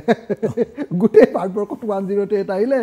ইয়াত ক'লে যে হিমন্ত বিশ্ব শৰ্মাই 108 আনিলে। গোটেই ভাৰতবৰ্ষত টেট পৰীক্ষা অনুষ্ঠিত হ'ল, ইয়াত অসমৰ মানুহে একদম হাত তালি বজাই মানে একদম নেগেৰা বজাই আছে যে নাই আমাক হিমন্ত বিশ্ব শৰ্মাই টেট পাতি দিলে দেই, একদম বিৰাট ধুনীয়া কৰি দিলে। প্ৰচাৰটো সেই ধৰণে হয়। মানে এই গোটেই যে প্ৰক্ৰিয়াটো, এই প্ৰক্ৰিয়াটোৰ জৰিয়তে মানে এই যিটো হাইপ লয়, এই যিটো মানে পইচা খৰচ কৰি, মানুহৰ মেণ্টেলিটি চেঞ্জ কৰি, ছ'চিয়েল মিডিয়াত পইচা খৰচ কৰি, সংবাদ মাধ্যমত পইচা খৰচ কৰি এই যিটো কাম কৰে, এই কামটোৰ জৰিয়তে আজি হিমন্ত বিশ্ব শৰ্মা হিৰো হৈ আছে। যেতিয়াই মানুহে উপলব্ধি কৰিব, তেতিয়াই তেওঁ একেদিনাৰ ভিতৰতে অসমৰ আটাইতকৈ ডাঙৰ ভিলেইনত পৰিণত। মই এই এটা অসমীয়া মানুহৰ, অসমৰ জনজীৱনৰ এটা বিশেষ কথা আপোনাক সুধিম, মানে আপোনাৰ স্থিতিটো কি, যে অসম চুক্তিৰ 5 নং দফা বাতিল কৰি কা আহিলে, সেই বিষয়টো আমি কৈছিলোঁ যে যিবোৰ ৰাজনৈতিক বা যিবোৰ ছাত্ৰ সংগঠন আলোচনা কৰে এই বিষয়টো আহিব লাগে, ঠিক আছে, 1 নম্বৰ। দ্বিতীয় কথাটো হ'ল অসম চুক্তিৰ 6 নং দফা ৰূপায়ণলৈ যিখন কমিটি বিপ্লৱ শৰ্মাৰ নেতৃত্বত আছিলে, তাত আমাৰ কৈছে নীল দত্তৰ দৰে আইনজ্ঞ আছিলে, এজন ভাৰতবৰ্ষৰ প্ৰখ্যাত আইনজীৱী। তেওঁলোকে যিবিলাক ৰিকমেণ্ড কৰিলে সেইখিনি আকৌ পুনৰীক্ষণৰ প্ৰক্ৰিয়া এটা আৰম্ভ কৰিছে। যোৱা 7 এপ্ৰিলৰ পৰা এখন কমিটি বনাই দিলে চৰকাৰে, 7 এপ্ৰিলত এখন মিটিং হৈছে। আপুনি বিশ্বাস কৰেনে বা ভাবেনে যে অসম চুক্তিৰ 6 নং দফা এই চৰকাৰৰ দিনত হ'ব বুলি, ৰূপায়িত হ'ব বুলি? মানে মইতো ভাবোঁ যে এই চৰকাৰখন অসম চুক্তিৰ আটাইতকৈ ডাঙৰ শত্ৰু চৰকাৰ। অসম চুক্তিৰ যদি আটাইতকৈ ডাঙৰ শত্ৰু কোনোবা আছে, সেইখনেই হ'ল বিজেপি আৰু RSSৰ চৰকাৰখন। তাৰ কাৰণটো হ'ল যে তেওঁলোকৰ যিটো মানে বিদেশীৰ যিটো সংজ্ঞা, মানে অসম চুক্তিখনৰ মূল বস্তুটো বিদেশী নহয়, বিদেশীৰ যদি সংজ্ঞা, যিটো সংজ্ঞাটোৱে তেওঁলোকৰ এনেকুৱা যে মুছলমানবিলাক সকলোৱে বিদেশী আৰু হিন্দুবিলাক সকলোৱে ভাৰতীয়। অথচ অসম চুক্তি এখন ধৰ্মনিৰপেক্ষ চুক্তি, আৰু অসম চুক্তিৰ 5ম দফাত যিটো কথা কৈ দিছে যে 71ৰ পাছত অহা যিবিলাক মানুহ, হিন্দুৱে হওক, মুছলমানেই হওক, খ্ৰীষ্টানেই হওক, জৈনেই হওক, বৌদ্ধই হওক, সকলোৱে বিদেশী আৰু তাৰ আগত অহা মানুহবিলাক স্বদেশী। এই কথাটোৱে। গতিকে এতিয়া যি বিজেপি আৰু RSSে ধৰ্মৰ ভিত্তিত কেৱল বিদেশীক চিনাক্তকৰণ কৰে, আৰু ধৰ্মৰ ভিত্তিত বাংলাদেশ, আফগানিস্তান আৰু পাকিস্তানৰ পৰা এই যে বিদেশীবিলাকক আনিব খোজে, 1,70,00,000 বাংলাদেশীক যে আনিব খোজে, মই ভাবোঁ 1,90,00,000 যে বাংলাদেশীক আনিব খোজে, গতিকে মই ভাবোঁ যে বিজেপি আৰু RSSৰ চৰকাৰখনে হ'ল অসম চুক্তিৰ আটাইতকৈ ডাঙৰ শত্ৰু 1 নম্বৰ 2 নম্বৰ অসম চুক্তিৰ 6 নম্বৰ দফাইনো কি কৈছে অসম চুক্তিৰ 6 নম্বৰ দফাই আমাৰ ৰাজ্যখনৰ কাৰণে আৰু ৰাজ্যখনৰ জনগণৰ কাৰণে কিছুমান বিশেষ সংৰক্ষণৰ কথা কৈছে এটা যিখন চৰকাৰে ভাৰতবৰ্ষৰ সংবিধানৰ 370 আৰু 35 ক অনুচ্ছেদটো উঠাই দিছে বাতিল কৰি দিছে বিশেষ ৰাজ্যৰ মৰ্যাদা থকা চুক্তিখন বা কি কয় অনুচ্ছেদটো বাতিল কৰি দিছে সেইখন চৰকাৰে আকৌ অন্য এটা জাতিক সাংবিধানিকভাৱে এটা সুৰক্ষা দিব এই কথাটো গছত গৰু উঠা কথা হয় নে নহয় এটো 2 নম্বৰ কথা 3 নম্বৰ কথা যে আপোনালোকে সকলোৱে জানে যে এই চৰকাৰখনে অসমৰ বিশেষ ৰাজ্যৰ মৰ্যাদা ইতিমধ্যে কৰ্তন কৰি দিলে যিখন চৰকাৰে অসমৰ কাৰণে বিশেষ ৰাজ্যৰ মৰ্যাদাটো কৰ্তন কৰি দিলে সেইখন চৰকাৰে আকৌ 6 নম্বৰ দফাৰ অধীনত অসমৰ কাৰণে বিশেষ সংৰক্ষণৰ ব্যৱস্থা কৰিব অসমৰ কাৰণে বিশেষ কামকাজ কৰিব খিলঞ্জীয়া মানুহৰ কাৰণে বিশেষ কামকাজ কৰিব এই কথাটো গছত গৰু উঠা কথা হয় নে নহয় বাৰু গতিকে মই ভাবোঁ যে মই এই কাৰণে মই এটা বাক্য কৈ শেষ কৰিব খোজো যে সদৌ অসম ছাত্ৰ সন্থাই যেতিয়ালৈকে এই কথাটো বুজি নুঠিব সদৌ অসম ছাত্ৰ সন্থাই যেতিয়ালৈকে বিজেপি আৰু RSS চৰকাৰৰ লগত বুজাবুজিত থাকিব যেতিয়ালৈকে কম্প্ৰমাইজত থাকিব যেতিয়ালৈকে তেওঁলোকৰ মাজত এক ধৰণৰ মানে তেওঁলোকে ভাবিছে যে নহয় আমি আলোচনা কৰি দিলেই তাৰমানে তেওঁলোকৰ লগত সিৰিজ মই মাজতে শুনিছিলোঁ কিবা 7 ছেপ্টেম্বৰৰ পৰা আৰম্ভ হৈছে সমুজ্জ্বল দায়ে মই কোৱা শুনিছিলোঁ এই আমাক মানে আলোচনাৰ পৰা আঁতৰ কৰিবৰ কাৰণে এটা অংশই চেষ্টা কৰিছে আমি আলোচনা কৰিমেই এনেকুৱা ধৰণৰ বাক্য এটা কৈছে মই এই সমুজ্জ্বল দাক এটা কথা ক'ব খোজোঁ সমুজ্জ্বল দা মইতো আপোনালোকে সকলোৱে জানে যে 6 নম্বৰ দফা কমিটিৰ যিটো ৰিপৰ্ট সেই ৰিপৰ্টটোৰ যিখিনি মূল কথা সেই কথাখিনি আমি কৃষক মুক্তি সংগ্ৰাম সমিতিয়ে আপোনালোকৰ কমিটিৰ সন্মুখত দাঙি ধৰিছিলোঁ আমি আপোনালোকক এই কথাও কৈছিলোঁ আমি যেতিয়া এই প্ৰস্তাৱটো চাওক আমাৰ এতিয়া আনকি ৰাইজৰ দলৰ এই কৰ্মসূচীখনতো সেই প্ৰস্তাৱটো 6 নম্বৰ দফাৰ সেই মূল কথাকেইটা যিটো এতিয়া 6 নম্বৰ দফাত কমিটিত সোমোৱালে প্ৰতিবেদনত সেই কথাখিনি আমি প্ৰথমতে উত্থাপন কৰিছিলোঁ মই নিজে তাৰ কমিটিৰ ড্ৰাফ্ট বনাই লৈ গৈ কমিটিৰ ওচৰত দিছিলোঁ আৰু আমাৰ কথা শুনি বিপ্লৱ শৰ্মাৰ পৰা ডাঙৰীয়াৰ পৰা তাৰপিছত আমাৰ কি কয় আমাৰ সুভাষ দাস ডাঙৰীয়াৰ পৰা আমাৰ কি কয় আপোনাৰ ADGP আছিলে যে পল্লৱ ভট্টাচাৰ্য ডাঙৰীয়াৰ পৰা আমাৰ কি কয় আপোনাৰ সৰ্বানন্দ কি কয় সমুজ্জ্বল ভট্টাচাৰ্য ডাঙৰীয়া লৰিণ জ্যোতি আৰু দীপাংকৰ ডাঙৰীয়া তেখেতসকলে আমাৰ কথাখিনি শুনি ইমান উচ্চ প্ৰশংসা কৰিছিলে থিয় হৈ দিছিলে যে আমি যেটো প্ৰস্তাৱ দিছিলোঁ সেই প্ৰস্তাৱৰ ওপৰত ভিত্তি কৰি মই ভাবোঁ যে 6 নম্বৰ দফা কমিটিয়ে মূল প্ৰতিবেদনখন প্ৰকাশ কৰিছে তো গতিকে সমুজ্জ্বল দাই জানে যে 6 নম্বৰ দফাটো কাৰ্যকৰী হোৱাটো আমি ৰাইজৰ দলে বিচাৰোঁ ৰাইজৰ দলে আমি আটাইতকৈ ডাঙৰ গুৰুত্বপূৰ্ণ কথাটো কৈ আছিলোঁ যে সঁচাকৈ যদি সাংবিধানিক ৰক্ষা কবচ লাগে তেতিয়াহ'লে সদৌ অসম ছাত্ৰ সন্থাই এটা কথা ক'বলৈ সাহস কৰি দিলে হৈ গ'ল কোনটো সেইটো হ'ল যে ভাৰতবৰ্ষৰ সংবিধানত যদি সঁচাকৈ সাংবিধানিক ৰক্ষা কবচ লাগে আমাক আৰ্টিকল 371A টো দি দিব লাগে ভাৰতৰ সংবিধানৰ 371 ক 371 কত কি লিখাইছে 371 ক নাগালেণ্ডে পাইছে মাটিৰ অধিকাৰ কেৱল নাগালেণ্ড চৰকাৰ তাত কোনেও হাত দিব নোৱাৰে মাটিৰ তলত তেল কয়লা চুনিল চাহপাত চুনিল এই গোটেইবিলাক বস্তুৰ ওপৰত নাগালেণ্ডত কেন্দ্ৰীয় চৰকাৰে কেতিয়াও তেল উলিয়াব নোৱাৰে এইটো ৰাজ্য চৰকাৰৰ অধিকাৰ গতিকে এই 371A এটো যদি আমি পাই যাওঁ তেতিয়াহ'লে আৰু বেলেগ একো নালাগে সংবিধানত সেইটো লিখাই আছে অসমখনক খালি 371A ভৰাই দিব সেই দাবীটো কোনবাই উত্থাপন কৰিছিল এতিয়ালৈকে মই বাৰম্বাৰ যেতিয়া আলফাই যেতিয়া আলোচনা কৰিবলৈ গৈছিলে তেতিয়া অনুপ চেতিয়া আৰু হেৰি আমাৰ চৌধুৰী কি কয় শশী চৌধুৰী তেওঁলোকক বাৰম্বাৰ কৈছিলোঁ সদৌ অসম ছাত্ৰ সন্থাক বাৰম্বাৰ কৈছিলোঁ মই জানো যে সদৌ অসম ছাত্ৰ সন্থাই কৈছিলে যে অখিল গগৈ কোৱা এই 371 টো আমি ভৰাবই খুজিছিলোঁ আমাৰ কোনোবাই হেৰি নকৰাৰ কাৰণেহে আমি নভৰালোঁ মই জানো যে 371 এটো যদি এটো পায় তেতিয়াহে আমাৰ মাটি আৰু আমাৰ সম্পদৰ ওপৰত অধিকাৰ ৰক্ষিত হ'ব দ্বিতীয়তে 371 টোৰ লগত আৰু দুটা সেকশন আমাৰ দুটা অনুচ্ছেদ লগাই দিলে হ'ল সেই দুটা অনুচ্ছেদ হ'ল যে আমাৰ যেটো কৈ থকা হৈছে যে আমাক হেৰি লাগে কি কয় বিধানসভাৰ আসন বা লোকসভাৰ আসনৰ আমাৰ কিছু আসন আমাক সংৰক্ষণ লাগে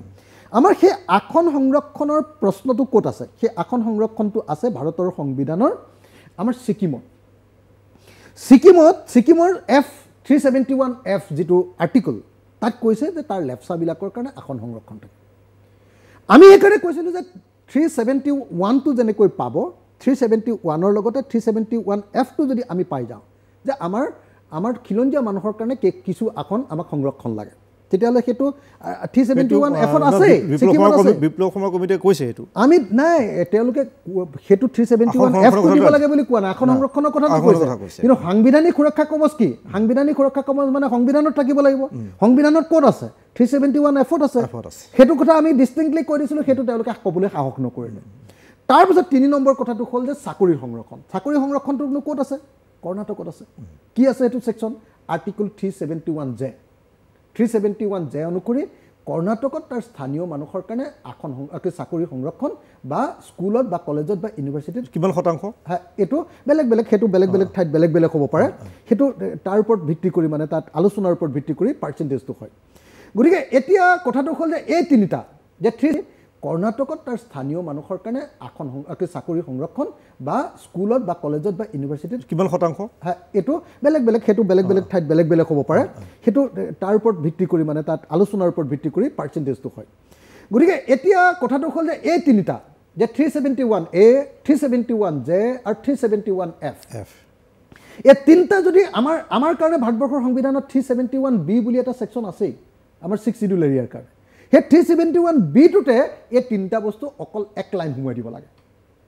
আচ্ছা এক লাইন সোমাই দিলে আমি অসমৰ কাৰণে সাংবিধানিক ৰক্ষা কবচ পাম অসমৰ সম্পদৰ ওপৰত অধিকাৰ থাকিব অসমৰ মাটিৰ ওপৰত অধিকাৰ থাকিব অসমত আসন সংৰক্ষণ হ'ব আৰু অসমত চাকৰি সংৰক্ষণ হৈ যাব এই কথাখিনি মুখ্যমন্ত্ৰী ডাঙৰীয়াক আপোনালোকে আনুষ্ঠানিকভাৱে কৈছেনে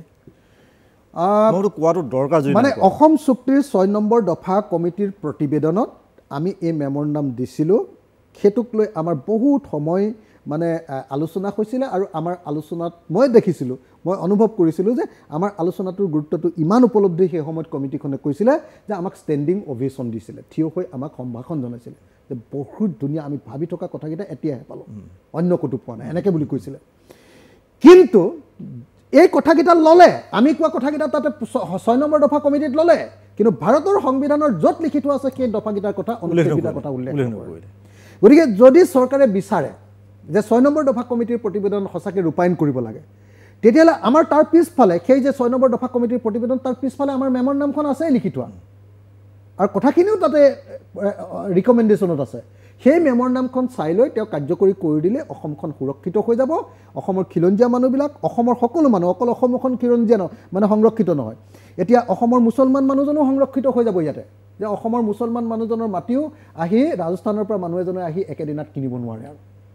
অসমৰ মাটিৰ তলত পোৱা কয়লা সুনীল চাহপাত এইবিলাক আমাৰ জনগণৰ সম্পদ হৈ যাব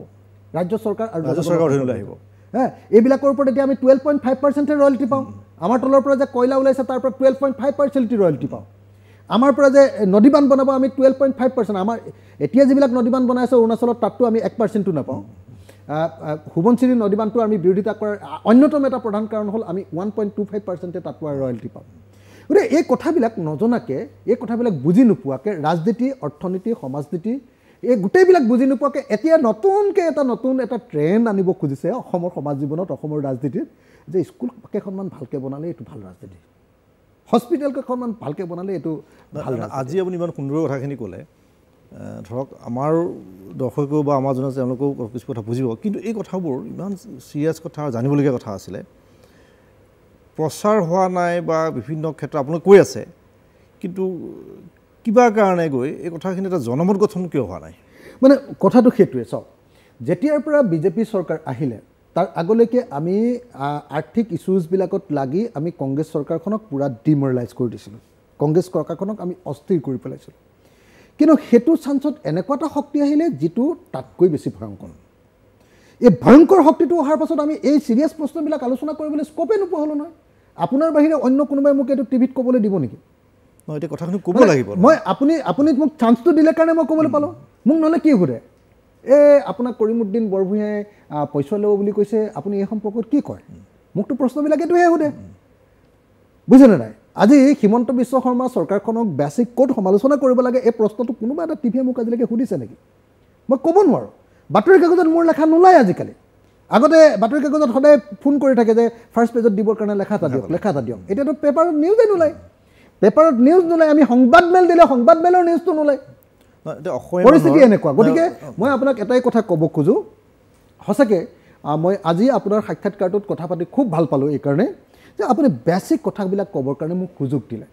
বেছিক কথাবিলাক আলোচনা নকৰাকৈ অসমখনৰ প্ৰকৃত উন্নয়নৰ দিশটো কোনটো অৰ্থনৈতিকভাৱে মইতো মানে অনবৰতে সপোন ৰচি আছোঁ যে অসমখন সঁচাকৈ ভাৰতবৰ্ষৰ যদি 1 নম্বৰ ৰাজ্য কৰিব লাগে আচলতে কোনটো মুখ্যমন্ত্ৰীৰ সপোন বুলি কৈছে মুখ্যমন্ত্ৰীৰ সপোন তেওঁৰ পাতল তেওঁৰ তৰল তেওঁৰ 2 নম্বৰী তেওঁৰ ঠগবাজি আৰু তেওঁ অকল ইলেকশ্যন অৰিয়েণ্টেড এই হিমন্ত বিশ্ব শৰ্মাৰ এই কথাবিলাক আৰু সাম্প্ৰদায়িক কথাবিলাক এইবিলাক কথা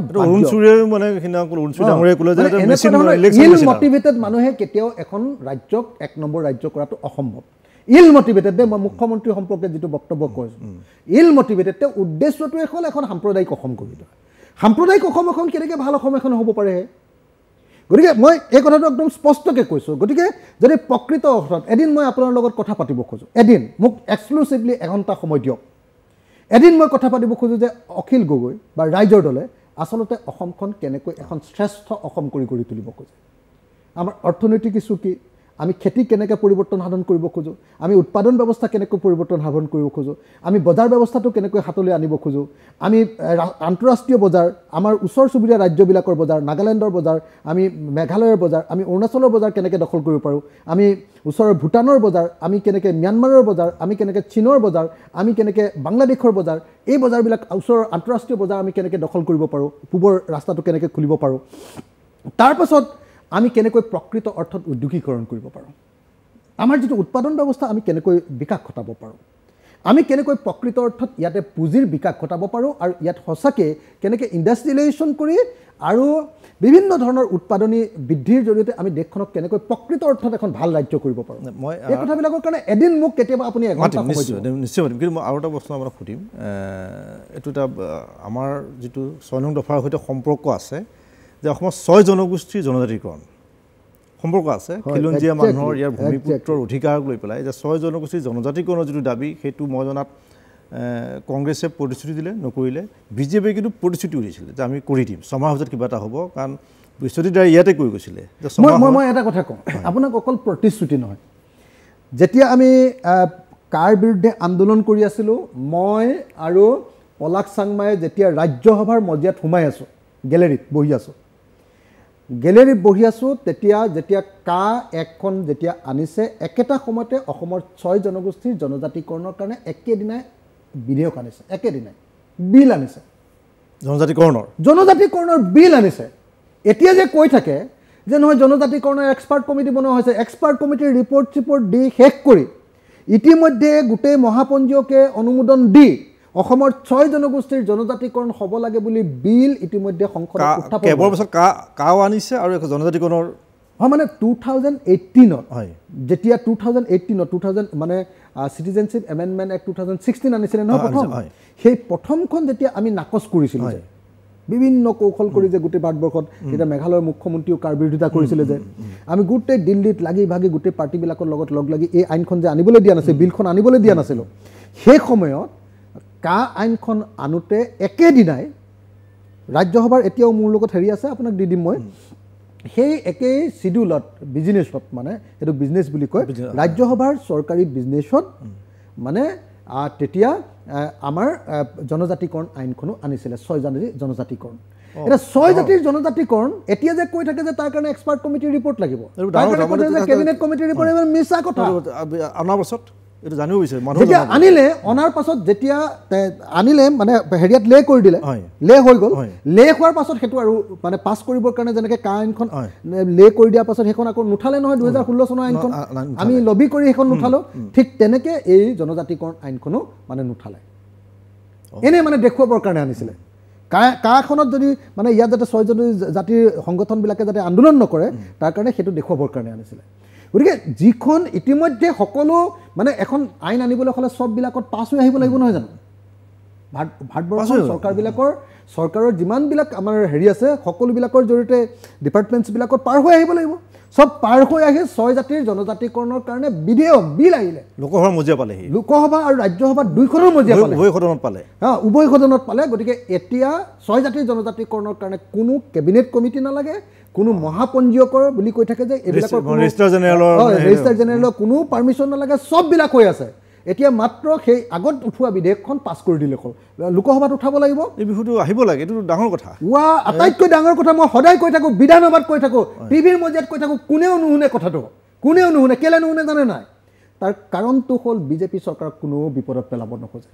আনকি যিবিলাকে আন্দোলন কৰি আছে 2018 জাতিৰ জনজাতিকৰণৰ কাৰণে যিবিলাকে আন্দোলন কৰি আছে সংগঠন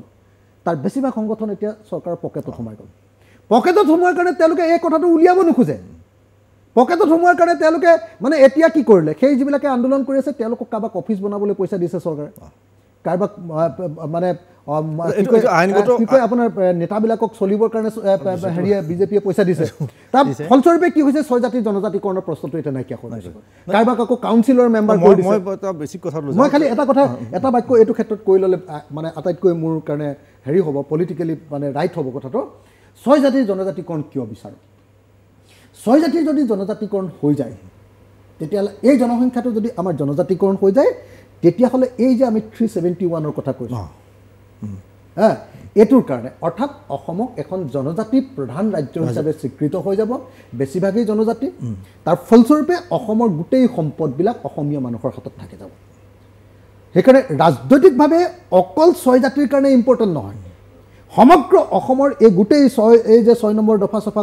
যিবিলাক কথা কৈ আছে সাংবিধানিক ৰক্ষা কৱচ যদি পাব লাগে তেতিয়াহ'লে 6 জাতিৰ জনজাতিকৰণ ওৱান ষ্টেপ ফৰৱাৰ্ড হয় মই আকৌ এই কথালৈ আহিম এইটো বৰ ডাঙৰ কথা এই যে লোকসভা ৰাজ্যসভা উভয়খনত আহিল 6 জনগোষ্ঠীৰ জনজাতিকৰণ এই বিষয়টো এতিয়া আকৌ আইনগতভাৱে কিবা ব্যৱস্থা আছে নাই আনিব পৰা নাই চাওক লোকসভা ৰাজ্যসভা এইবিলাক হ'ল আমাৰ বিধান পৰিষদ মানে হয়নে নহয় তো সেইবিলাক হ'ল লেজিছলেচাৰ তাৰ ওপৰত পৃথিৱীৰ কোনো আইনে কাম কৰিব নোৱাৰে মই কি বিল এখন টেবুলত আহিল অহাৰ পিছত আমাৰ কোনোবা সাংসদৰ জৰিয়তে বিষয়টো লোকসভা বা ৰাজ্যসভাৰ মাজত উত্থাপন কৰাৰ সুযোগ আছে নাই সুযোগ আছে সুযোগ থাকিলে কাম একো নাই নহয় কাৰণ ৰুলিং পাৰ্টিটোৱে যদি উত্থাপন নকৰে মানে মই যদি কাইলৈ সেইখন বিধেয়ককে মই যদি কাইলৈ যদি ধৰক লোকসভা বা ৰাজ্যসভাত উত্থাপন কৰিলোঁ মই এটা ভোটে পাম সমৰ্থনত কথাটো বুজা নাই নহয় বিলখন পাছ হ'বলৈতো সংখ্যাগৰিষ্ঠতা লাগিব ন সংখ্যাগৰিষ্ঠতা লাগিব গতিকে সংখ্যাগৰিষ্ঠতাটো লাগিবৰ কাৰণে তেতিয়াহ'লে বিলখন পাছ হ'ব গতিকে মই বিলখন উত্থাপন কৰি কি লাভ আছে অকল কেৱল ৰুলিং পাৰ্টিটো শাসক দলটোৱে সেই বিলখন উত্থাপন কৰিব লাগিব আৰু এটা কথা নকলে চাগে ভুল বুজাবুজি থাকি যাব এতিয়া মানে কৈ থাকে যে 6 জাতিৰ জনজাতিকৰণ হ'লে বাকী জনজাতিবিলাকৰ ক্ষতি হ'ব আমি কোনোপধ্যে 6 জাতিৰ জনজাতিকৰণৰ জৰিয়তে আন জনজাতিবিলাকৰ ক্ষতি হোৱাটো নিবিচাৰোঁ আন জনজাতিবিলাকক সুৰক্ষিত কৰি আগৰ সকলো ৰাজনৈতিক সামাজিক সকলো অধিকাৰ সুৰক্ষিত কৰি 6 জাতিৰ জনজাতিকৰণ কৰিব লাগে তাৰ কাৰণে যদি লগত এটা ক্লজ কিবা এটা ভৰাই দিব লাগে তেওঁলোকৰ যিখিনি অধিকাৰ আছে সেইখিনিত আমি হস্তক্ষেপ কৰিব নালাগে বুজাই দিয়া হৈছে যে তোমালোকৰ অধিকাৰ কৰ্তন হ'ব চৰকাৰে চাওক কিছুমান মানুহক চৰকাৰে এইটো আকৌ পিন দি দিয়ে খুচি দিয়ে যে তোমালোকে এনেকৈ কোৱা তাৰ কাৰণে কমিটি বনাই দিয়ে চৰকাৰে একেখিনি মানুহে আছুৰ লগতো কথা পাতে একেখন চৰকাৰে আকৌ সিটো পাৰ্টিৰ লগতো কথা পাতে একেখন চৰকাৰে 6 জনজাতিকৰণৰ লগতো কথা পাতে একেখন চৰকাৰে আকৌ এই জনজাতিসকলৰ যিবিলাক হেৰি আছে তেওঁলোকৰ লগতো কথা পাতি মানে কামটো আগবাঢ়িবলৈ নিদিয়াকৈ যিখন বৰ্ণবাদী চৰকাৰ চাওক যিখনে বৰ্ণবাদী চৰকাৰ সেই বৰ্ণবাদী চৰকাৰখনে অসমৰ 6টা জাতিক জনজাতিকৰণ দিব নেকি নিদিয়ে দেখুৱাবৰ কাৰণে এইবিলাক কথা কৈ আছে গতিকে সেইকাৰণে আমি প্ৰথম কথাটো হ'ল যদি কোনোবাই ভাবিছে যে বিজেপি চৰকাৰৰ লগত লগ লাগি আমি অসম চুক্তিৰ 6 নম্বৰ দফা কাৰ্যকৰী কৰিব পাৰিম এইটো মূৰ্খৰ স্বৰ্গত বসবাস কৰিছে কোনোবাই যদি ভাবিছে যে মানে বিজেপি চৰকাৰৰ লগত লগ লাগি তেল মাৰি আমি 6 জাতিৰ জনজাতিকৰণ কৰিব পাৰিম তেতিয়াহ'লে তেওঁলোক মূৰ্খৰ স্বৰ্গত বসবাস কৰিছে কাৰণ বিজেপিয়ে কেতিয়াও এই ক্ষমতাৰ বিকেন্দ্ৰীকৰণটো নিবিচাৰে বিজেপিয়ে কেতিয়াও ৰাজ্যবিলাকক অধিকাৰ দিয়াটো নিবিচাৰে বিজেপিয়ে কেতিয়াও মানুহক জনজাতিৰ অধিকাৰটো দিয়াটো নিবিচাৰে বিজেপি এটা মই ক'লোৱে যে বৰ্ণবাদী এটা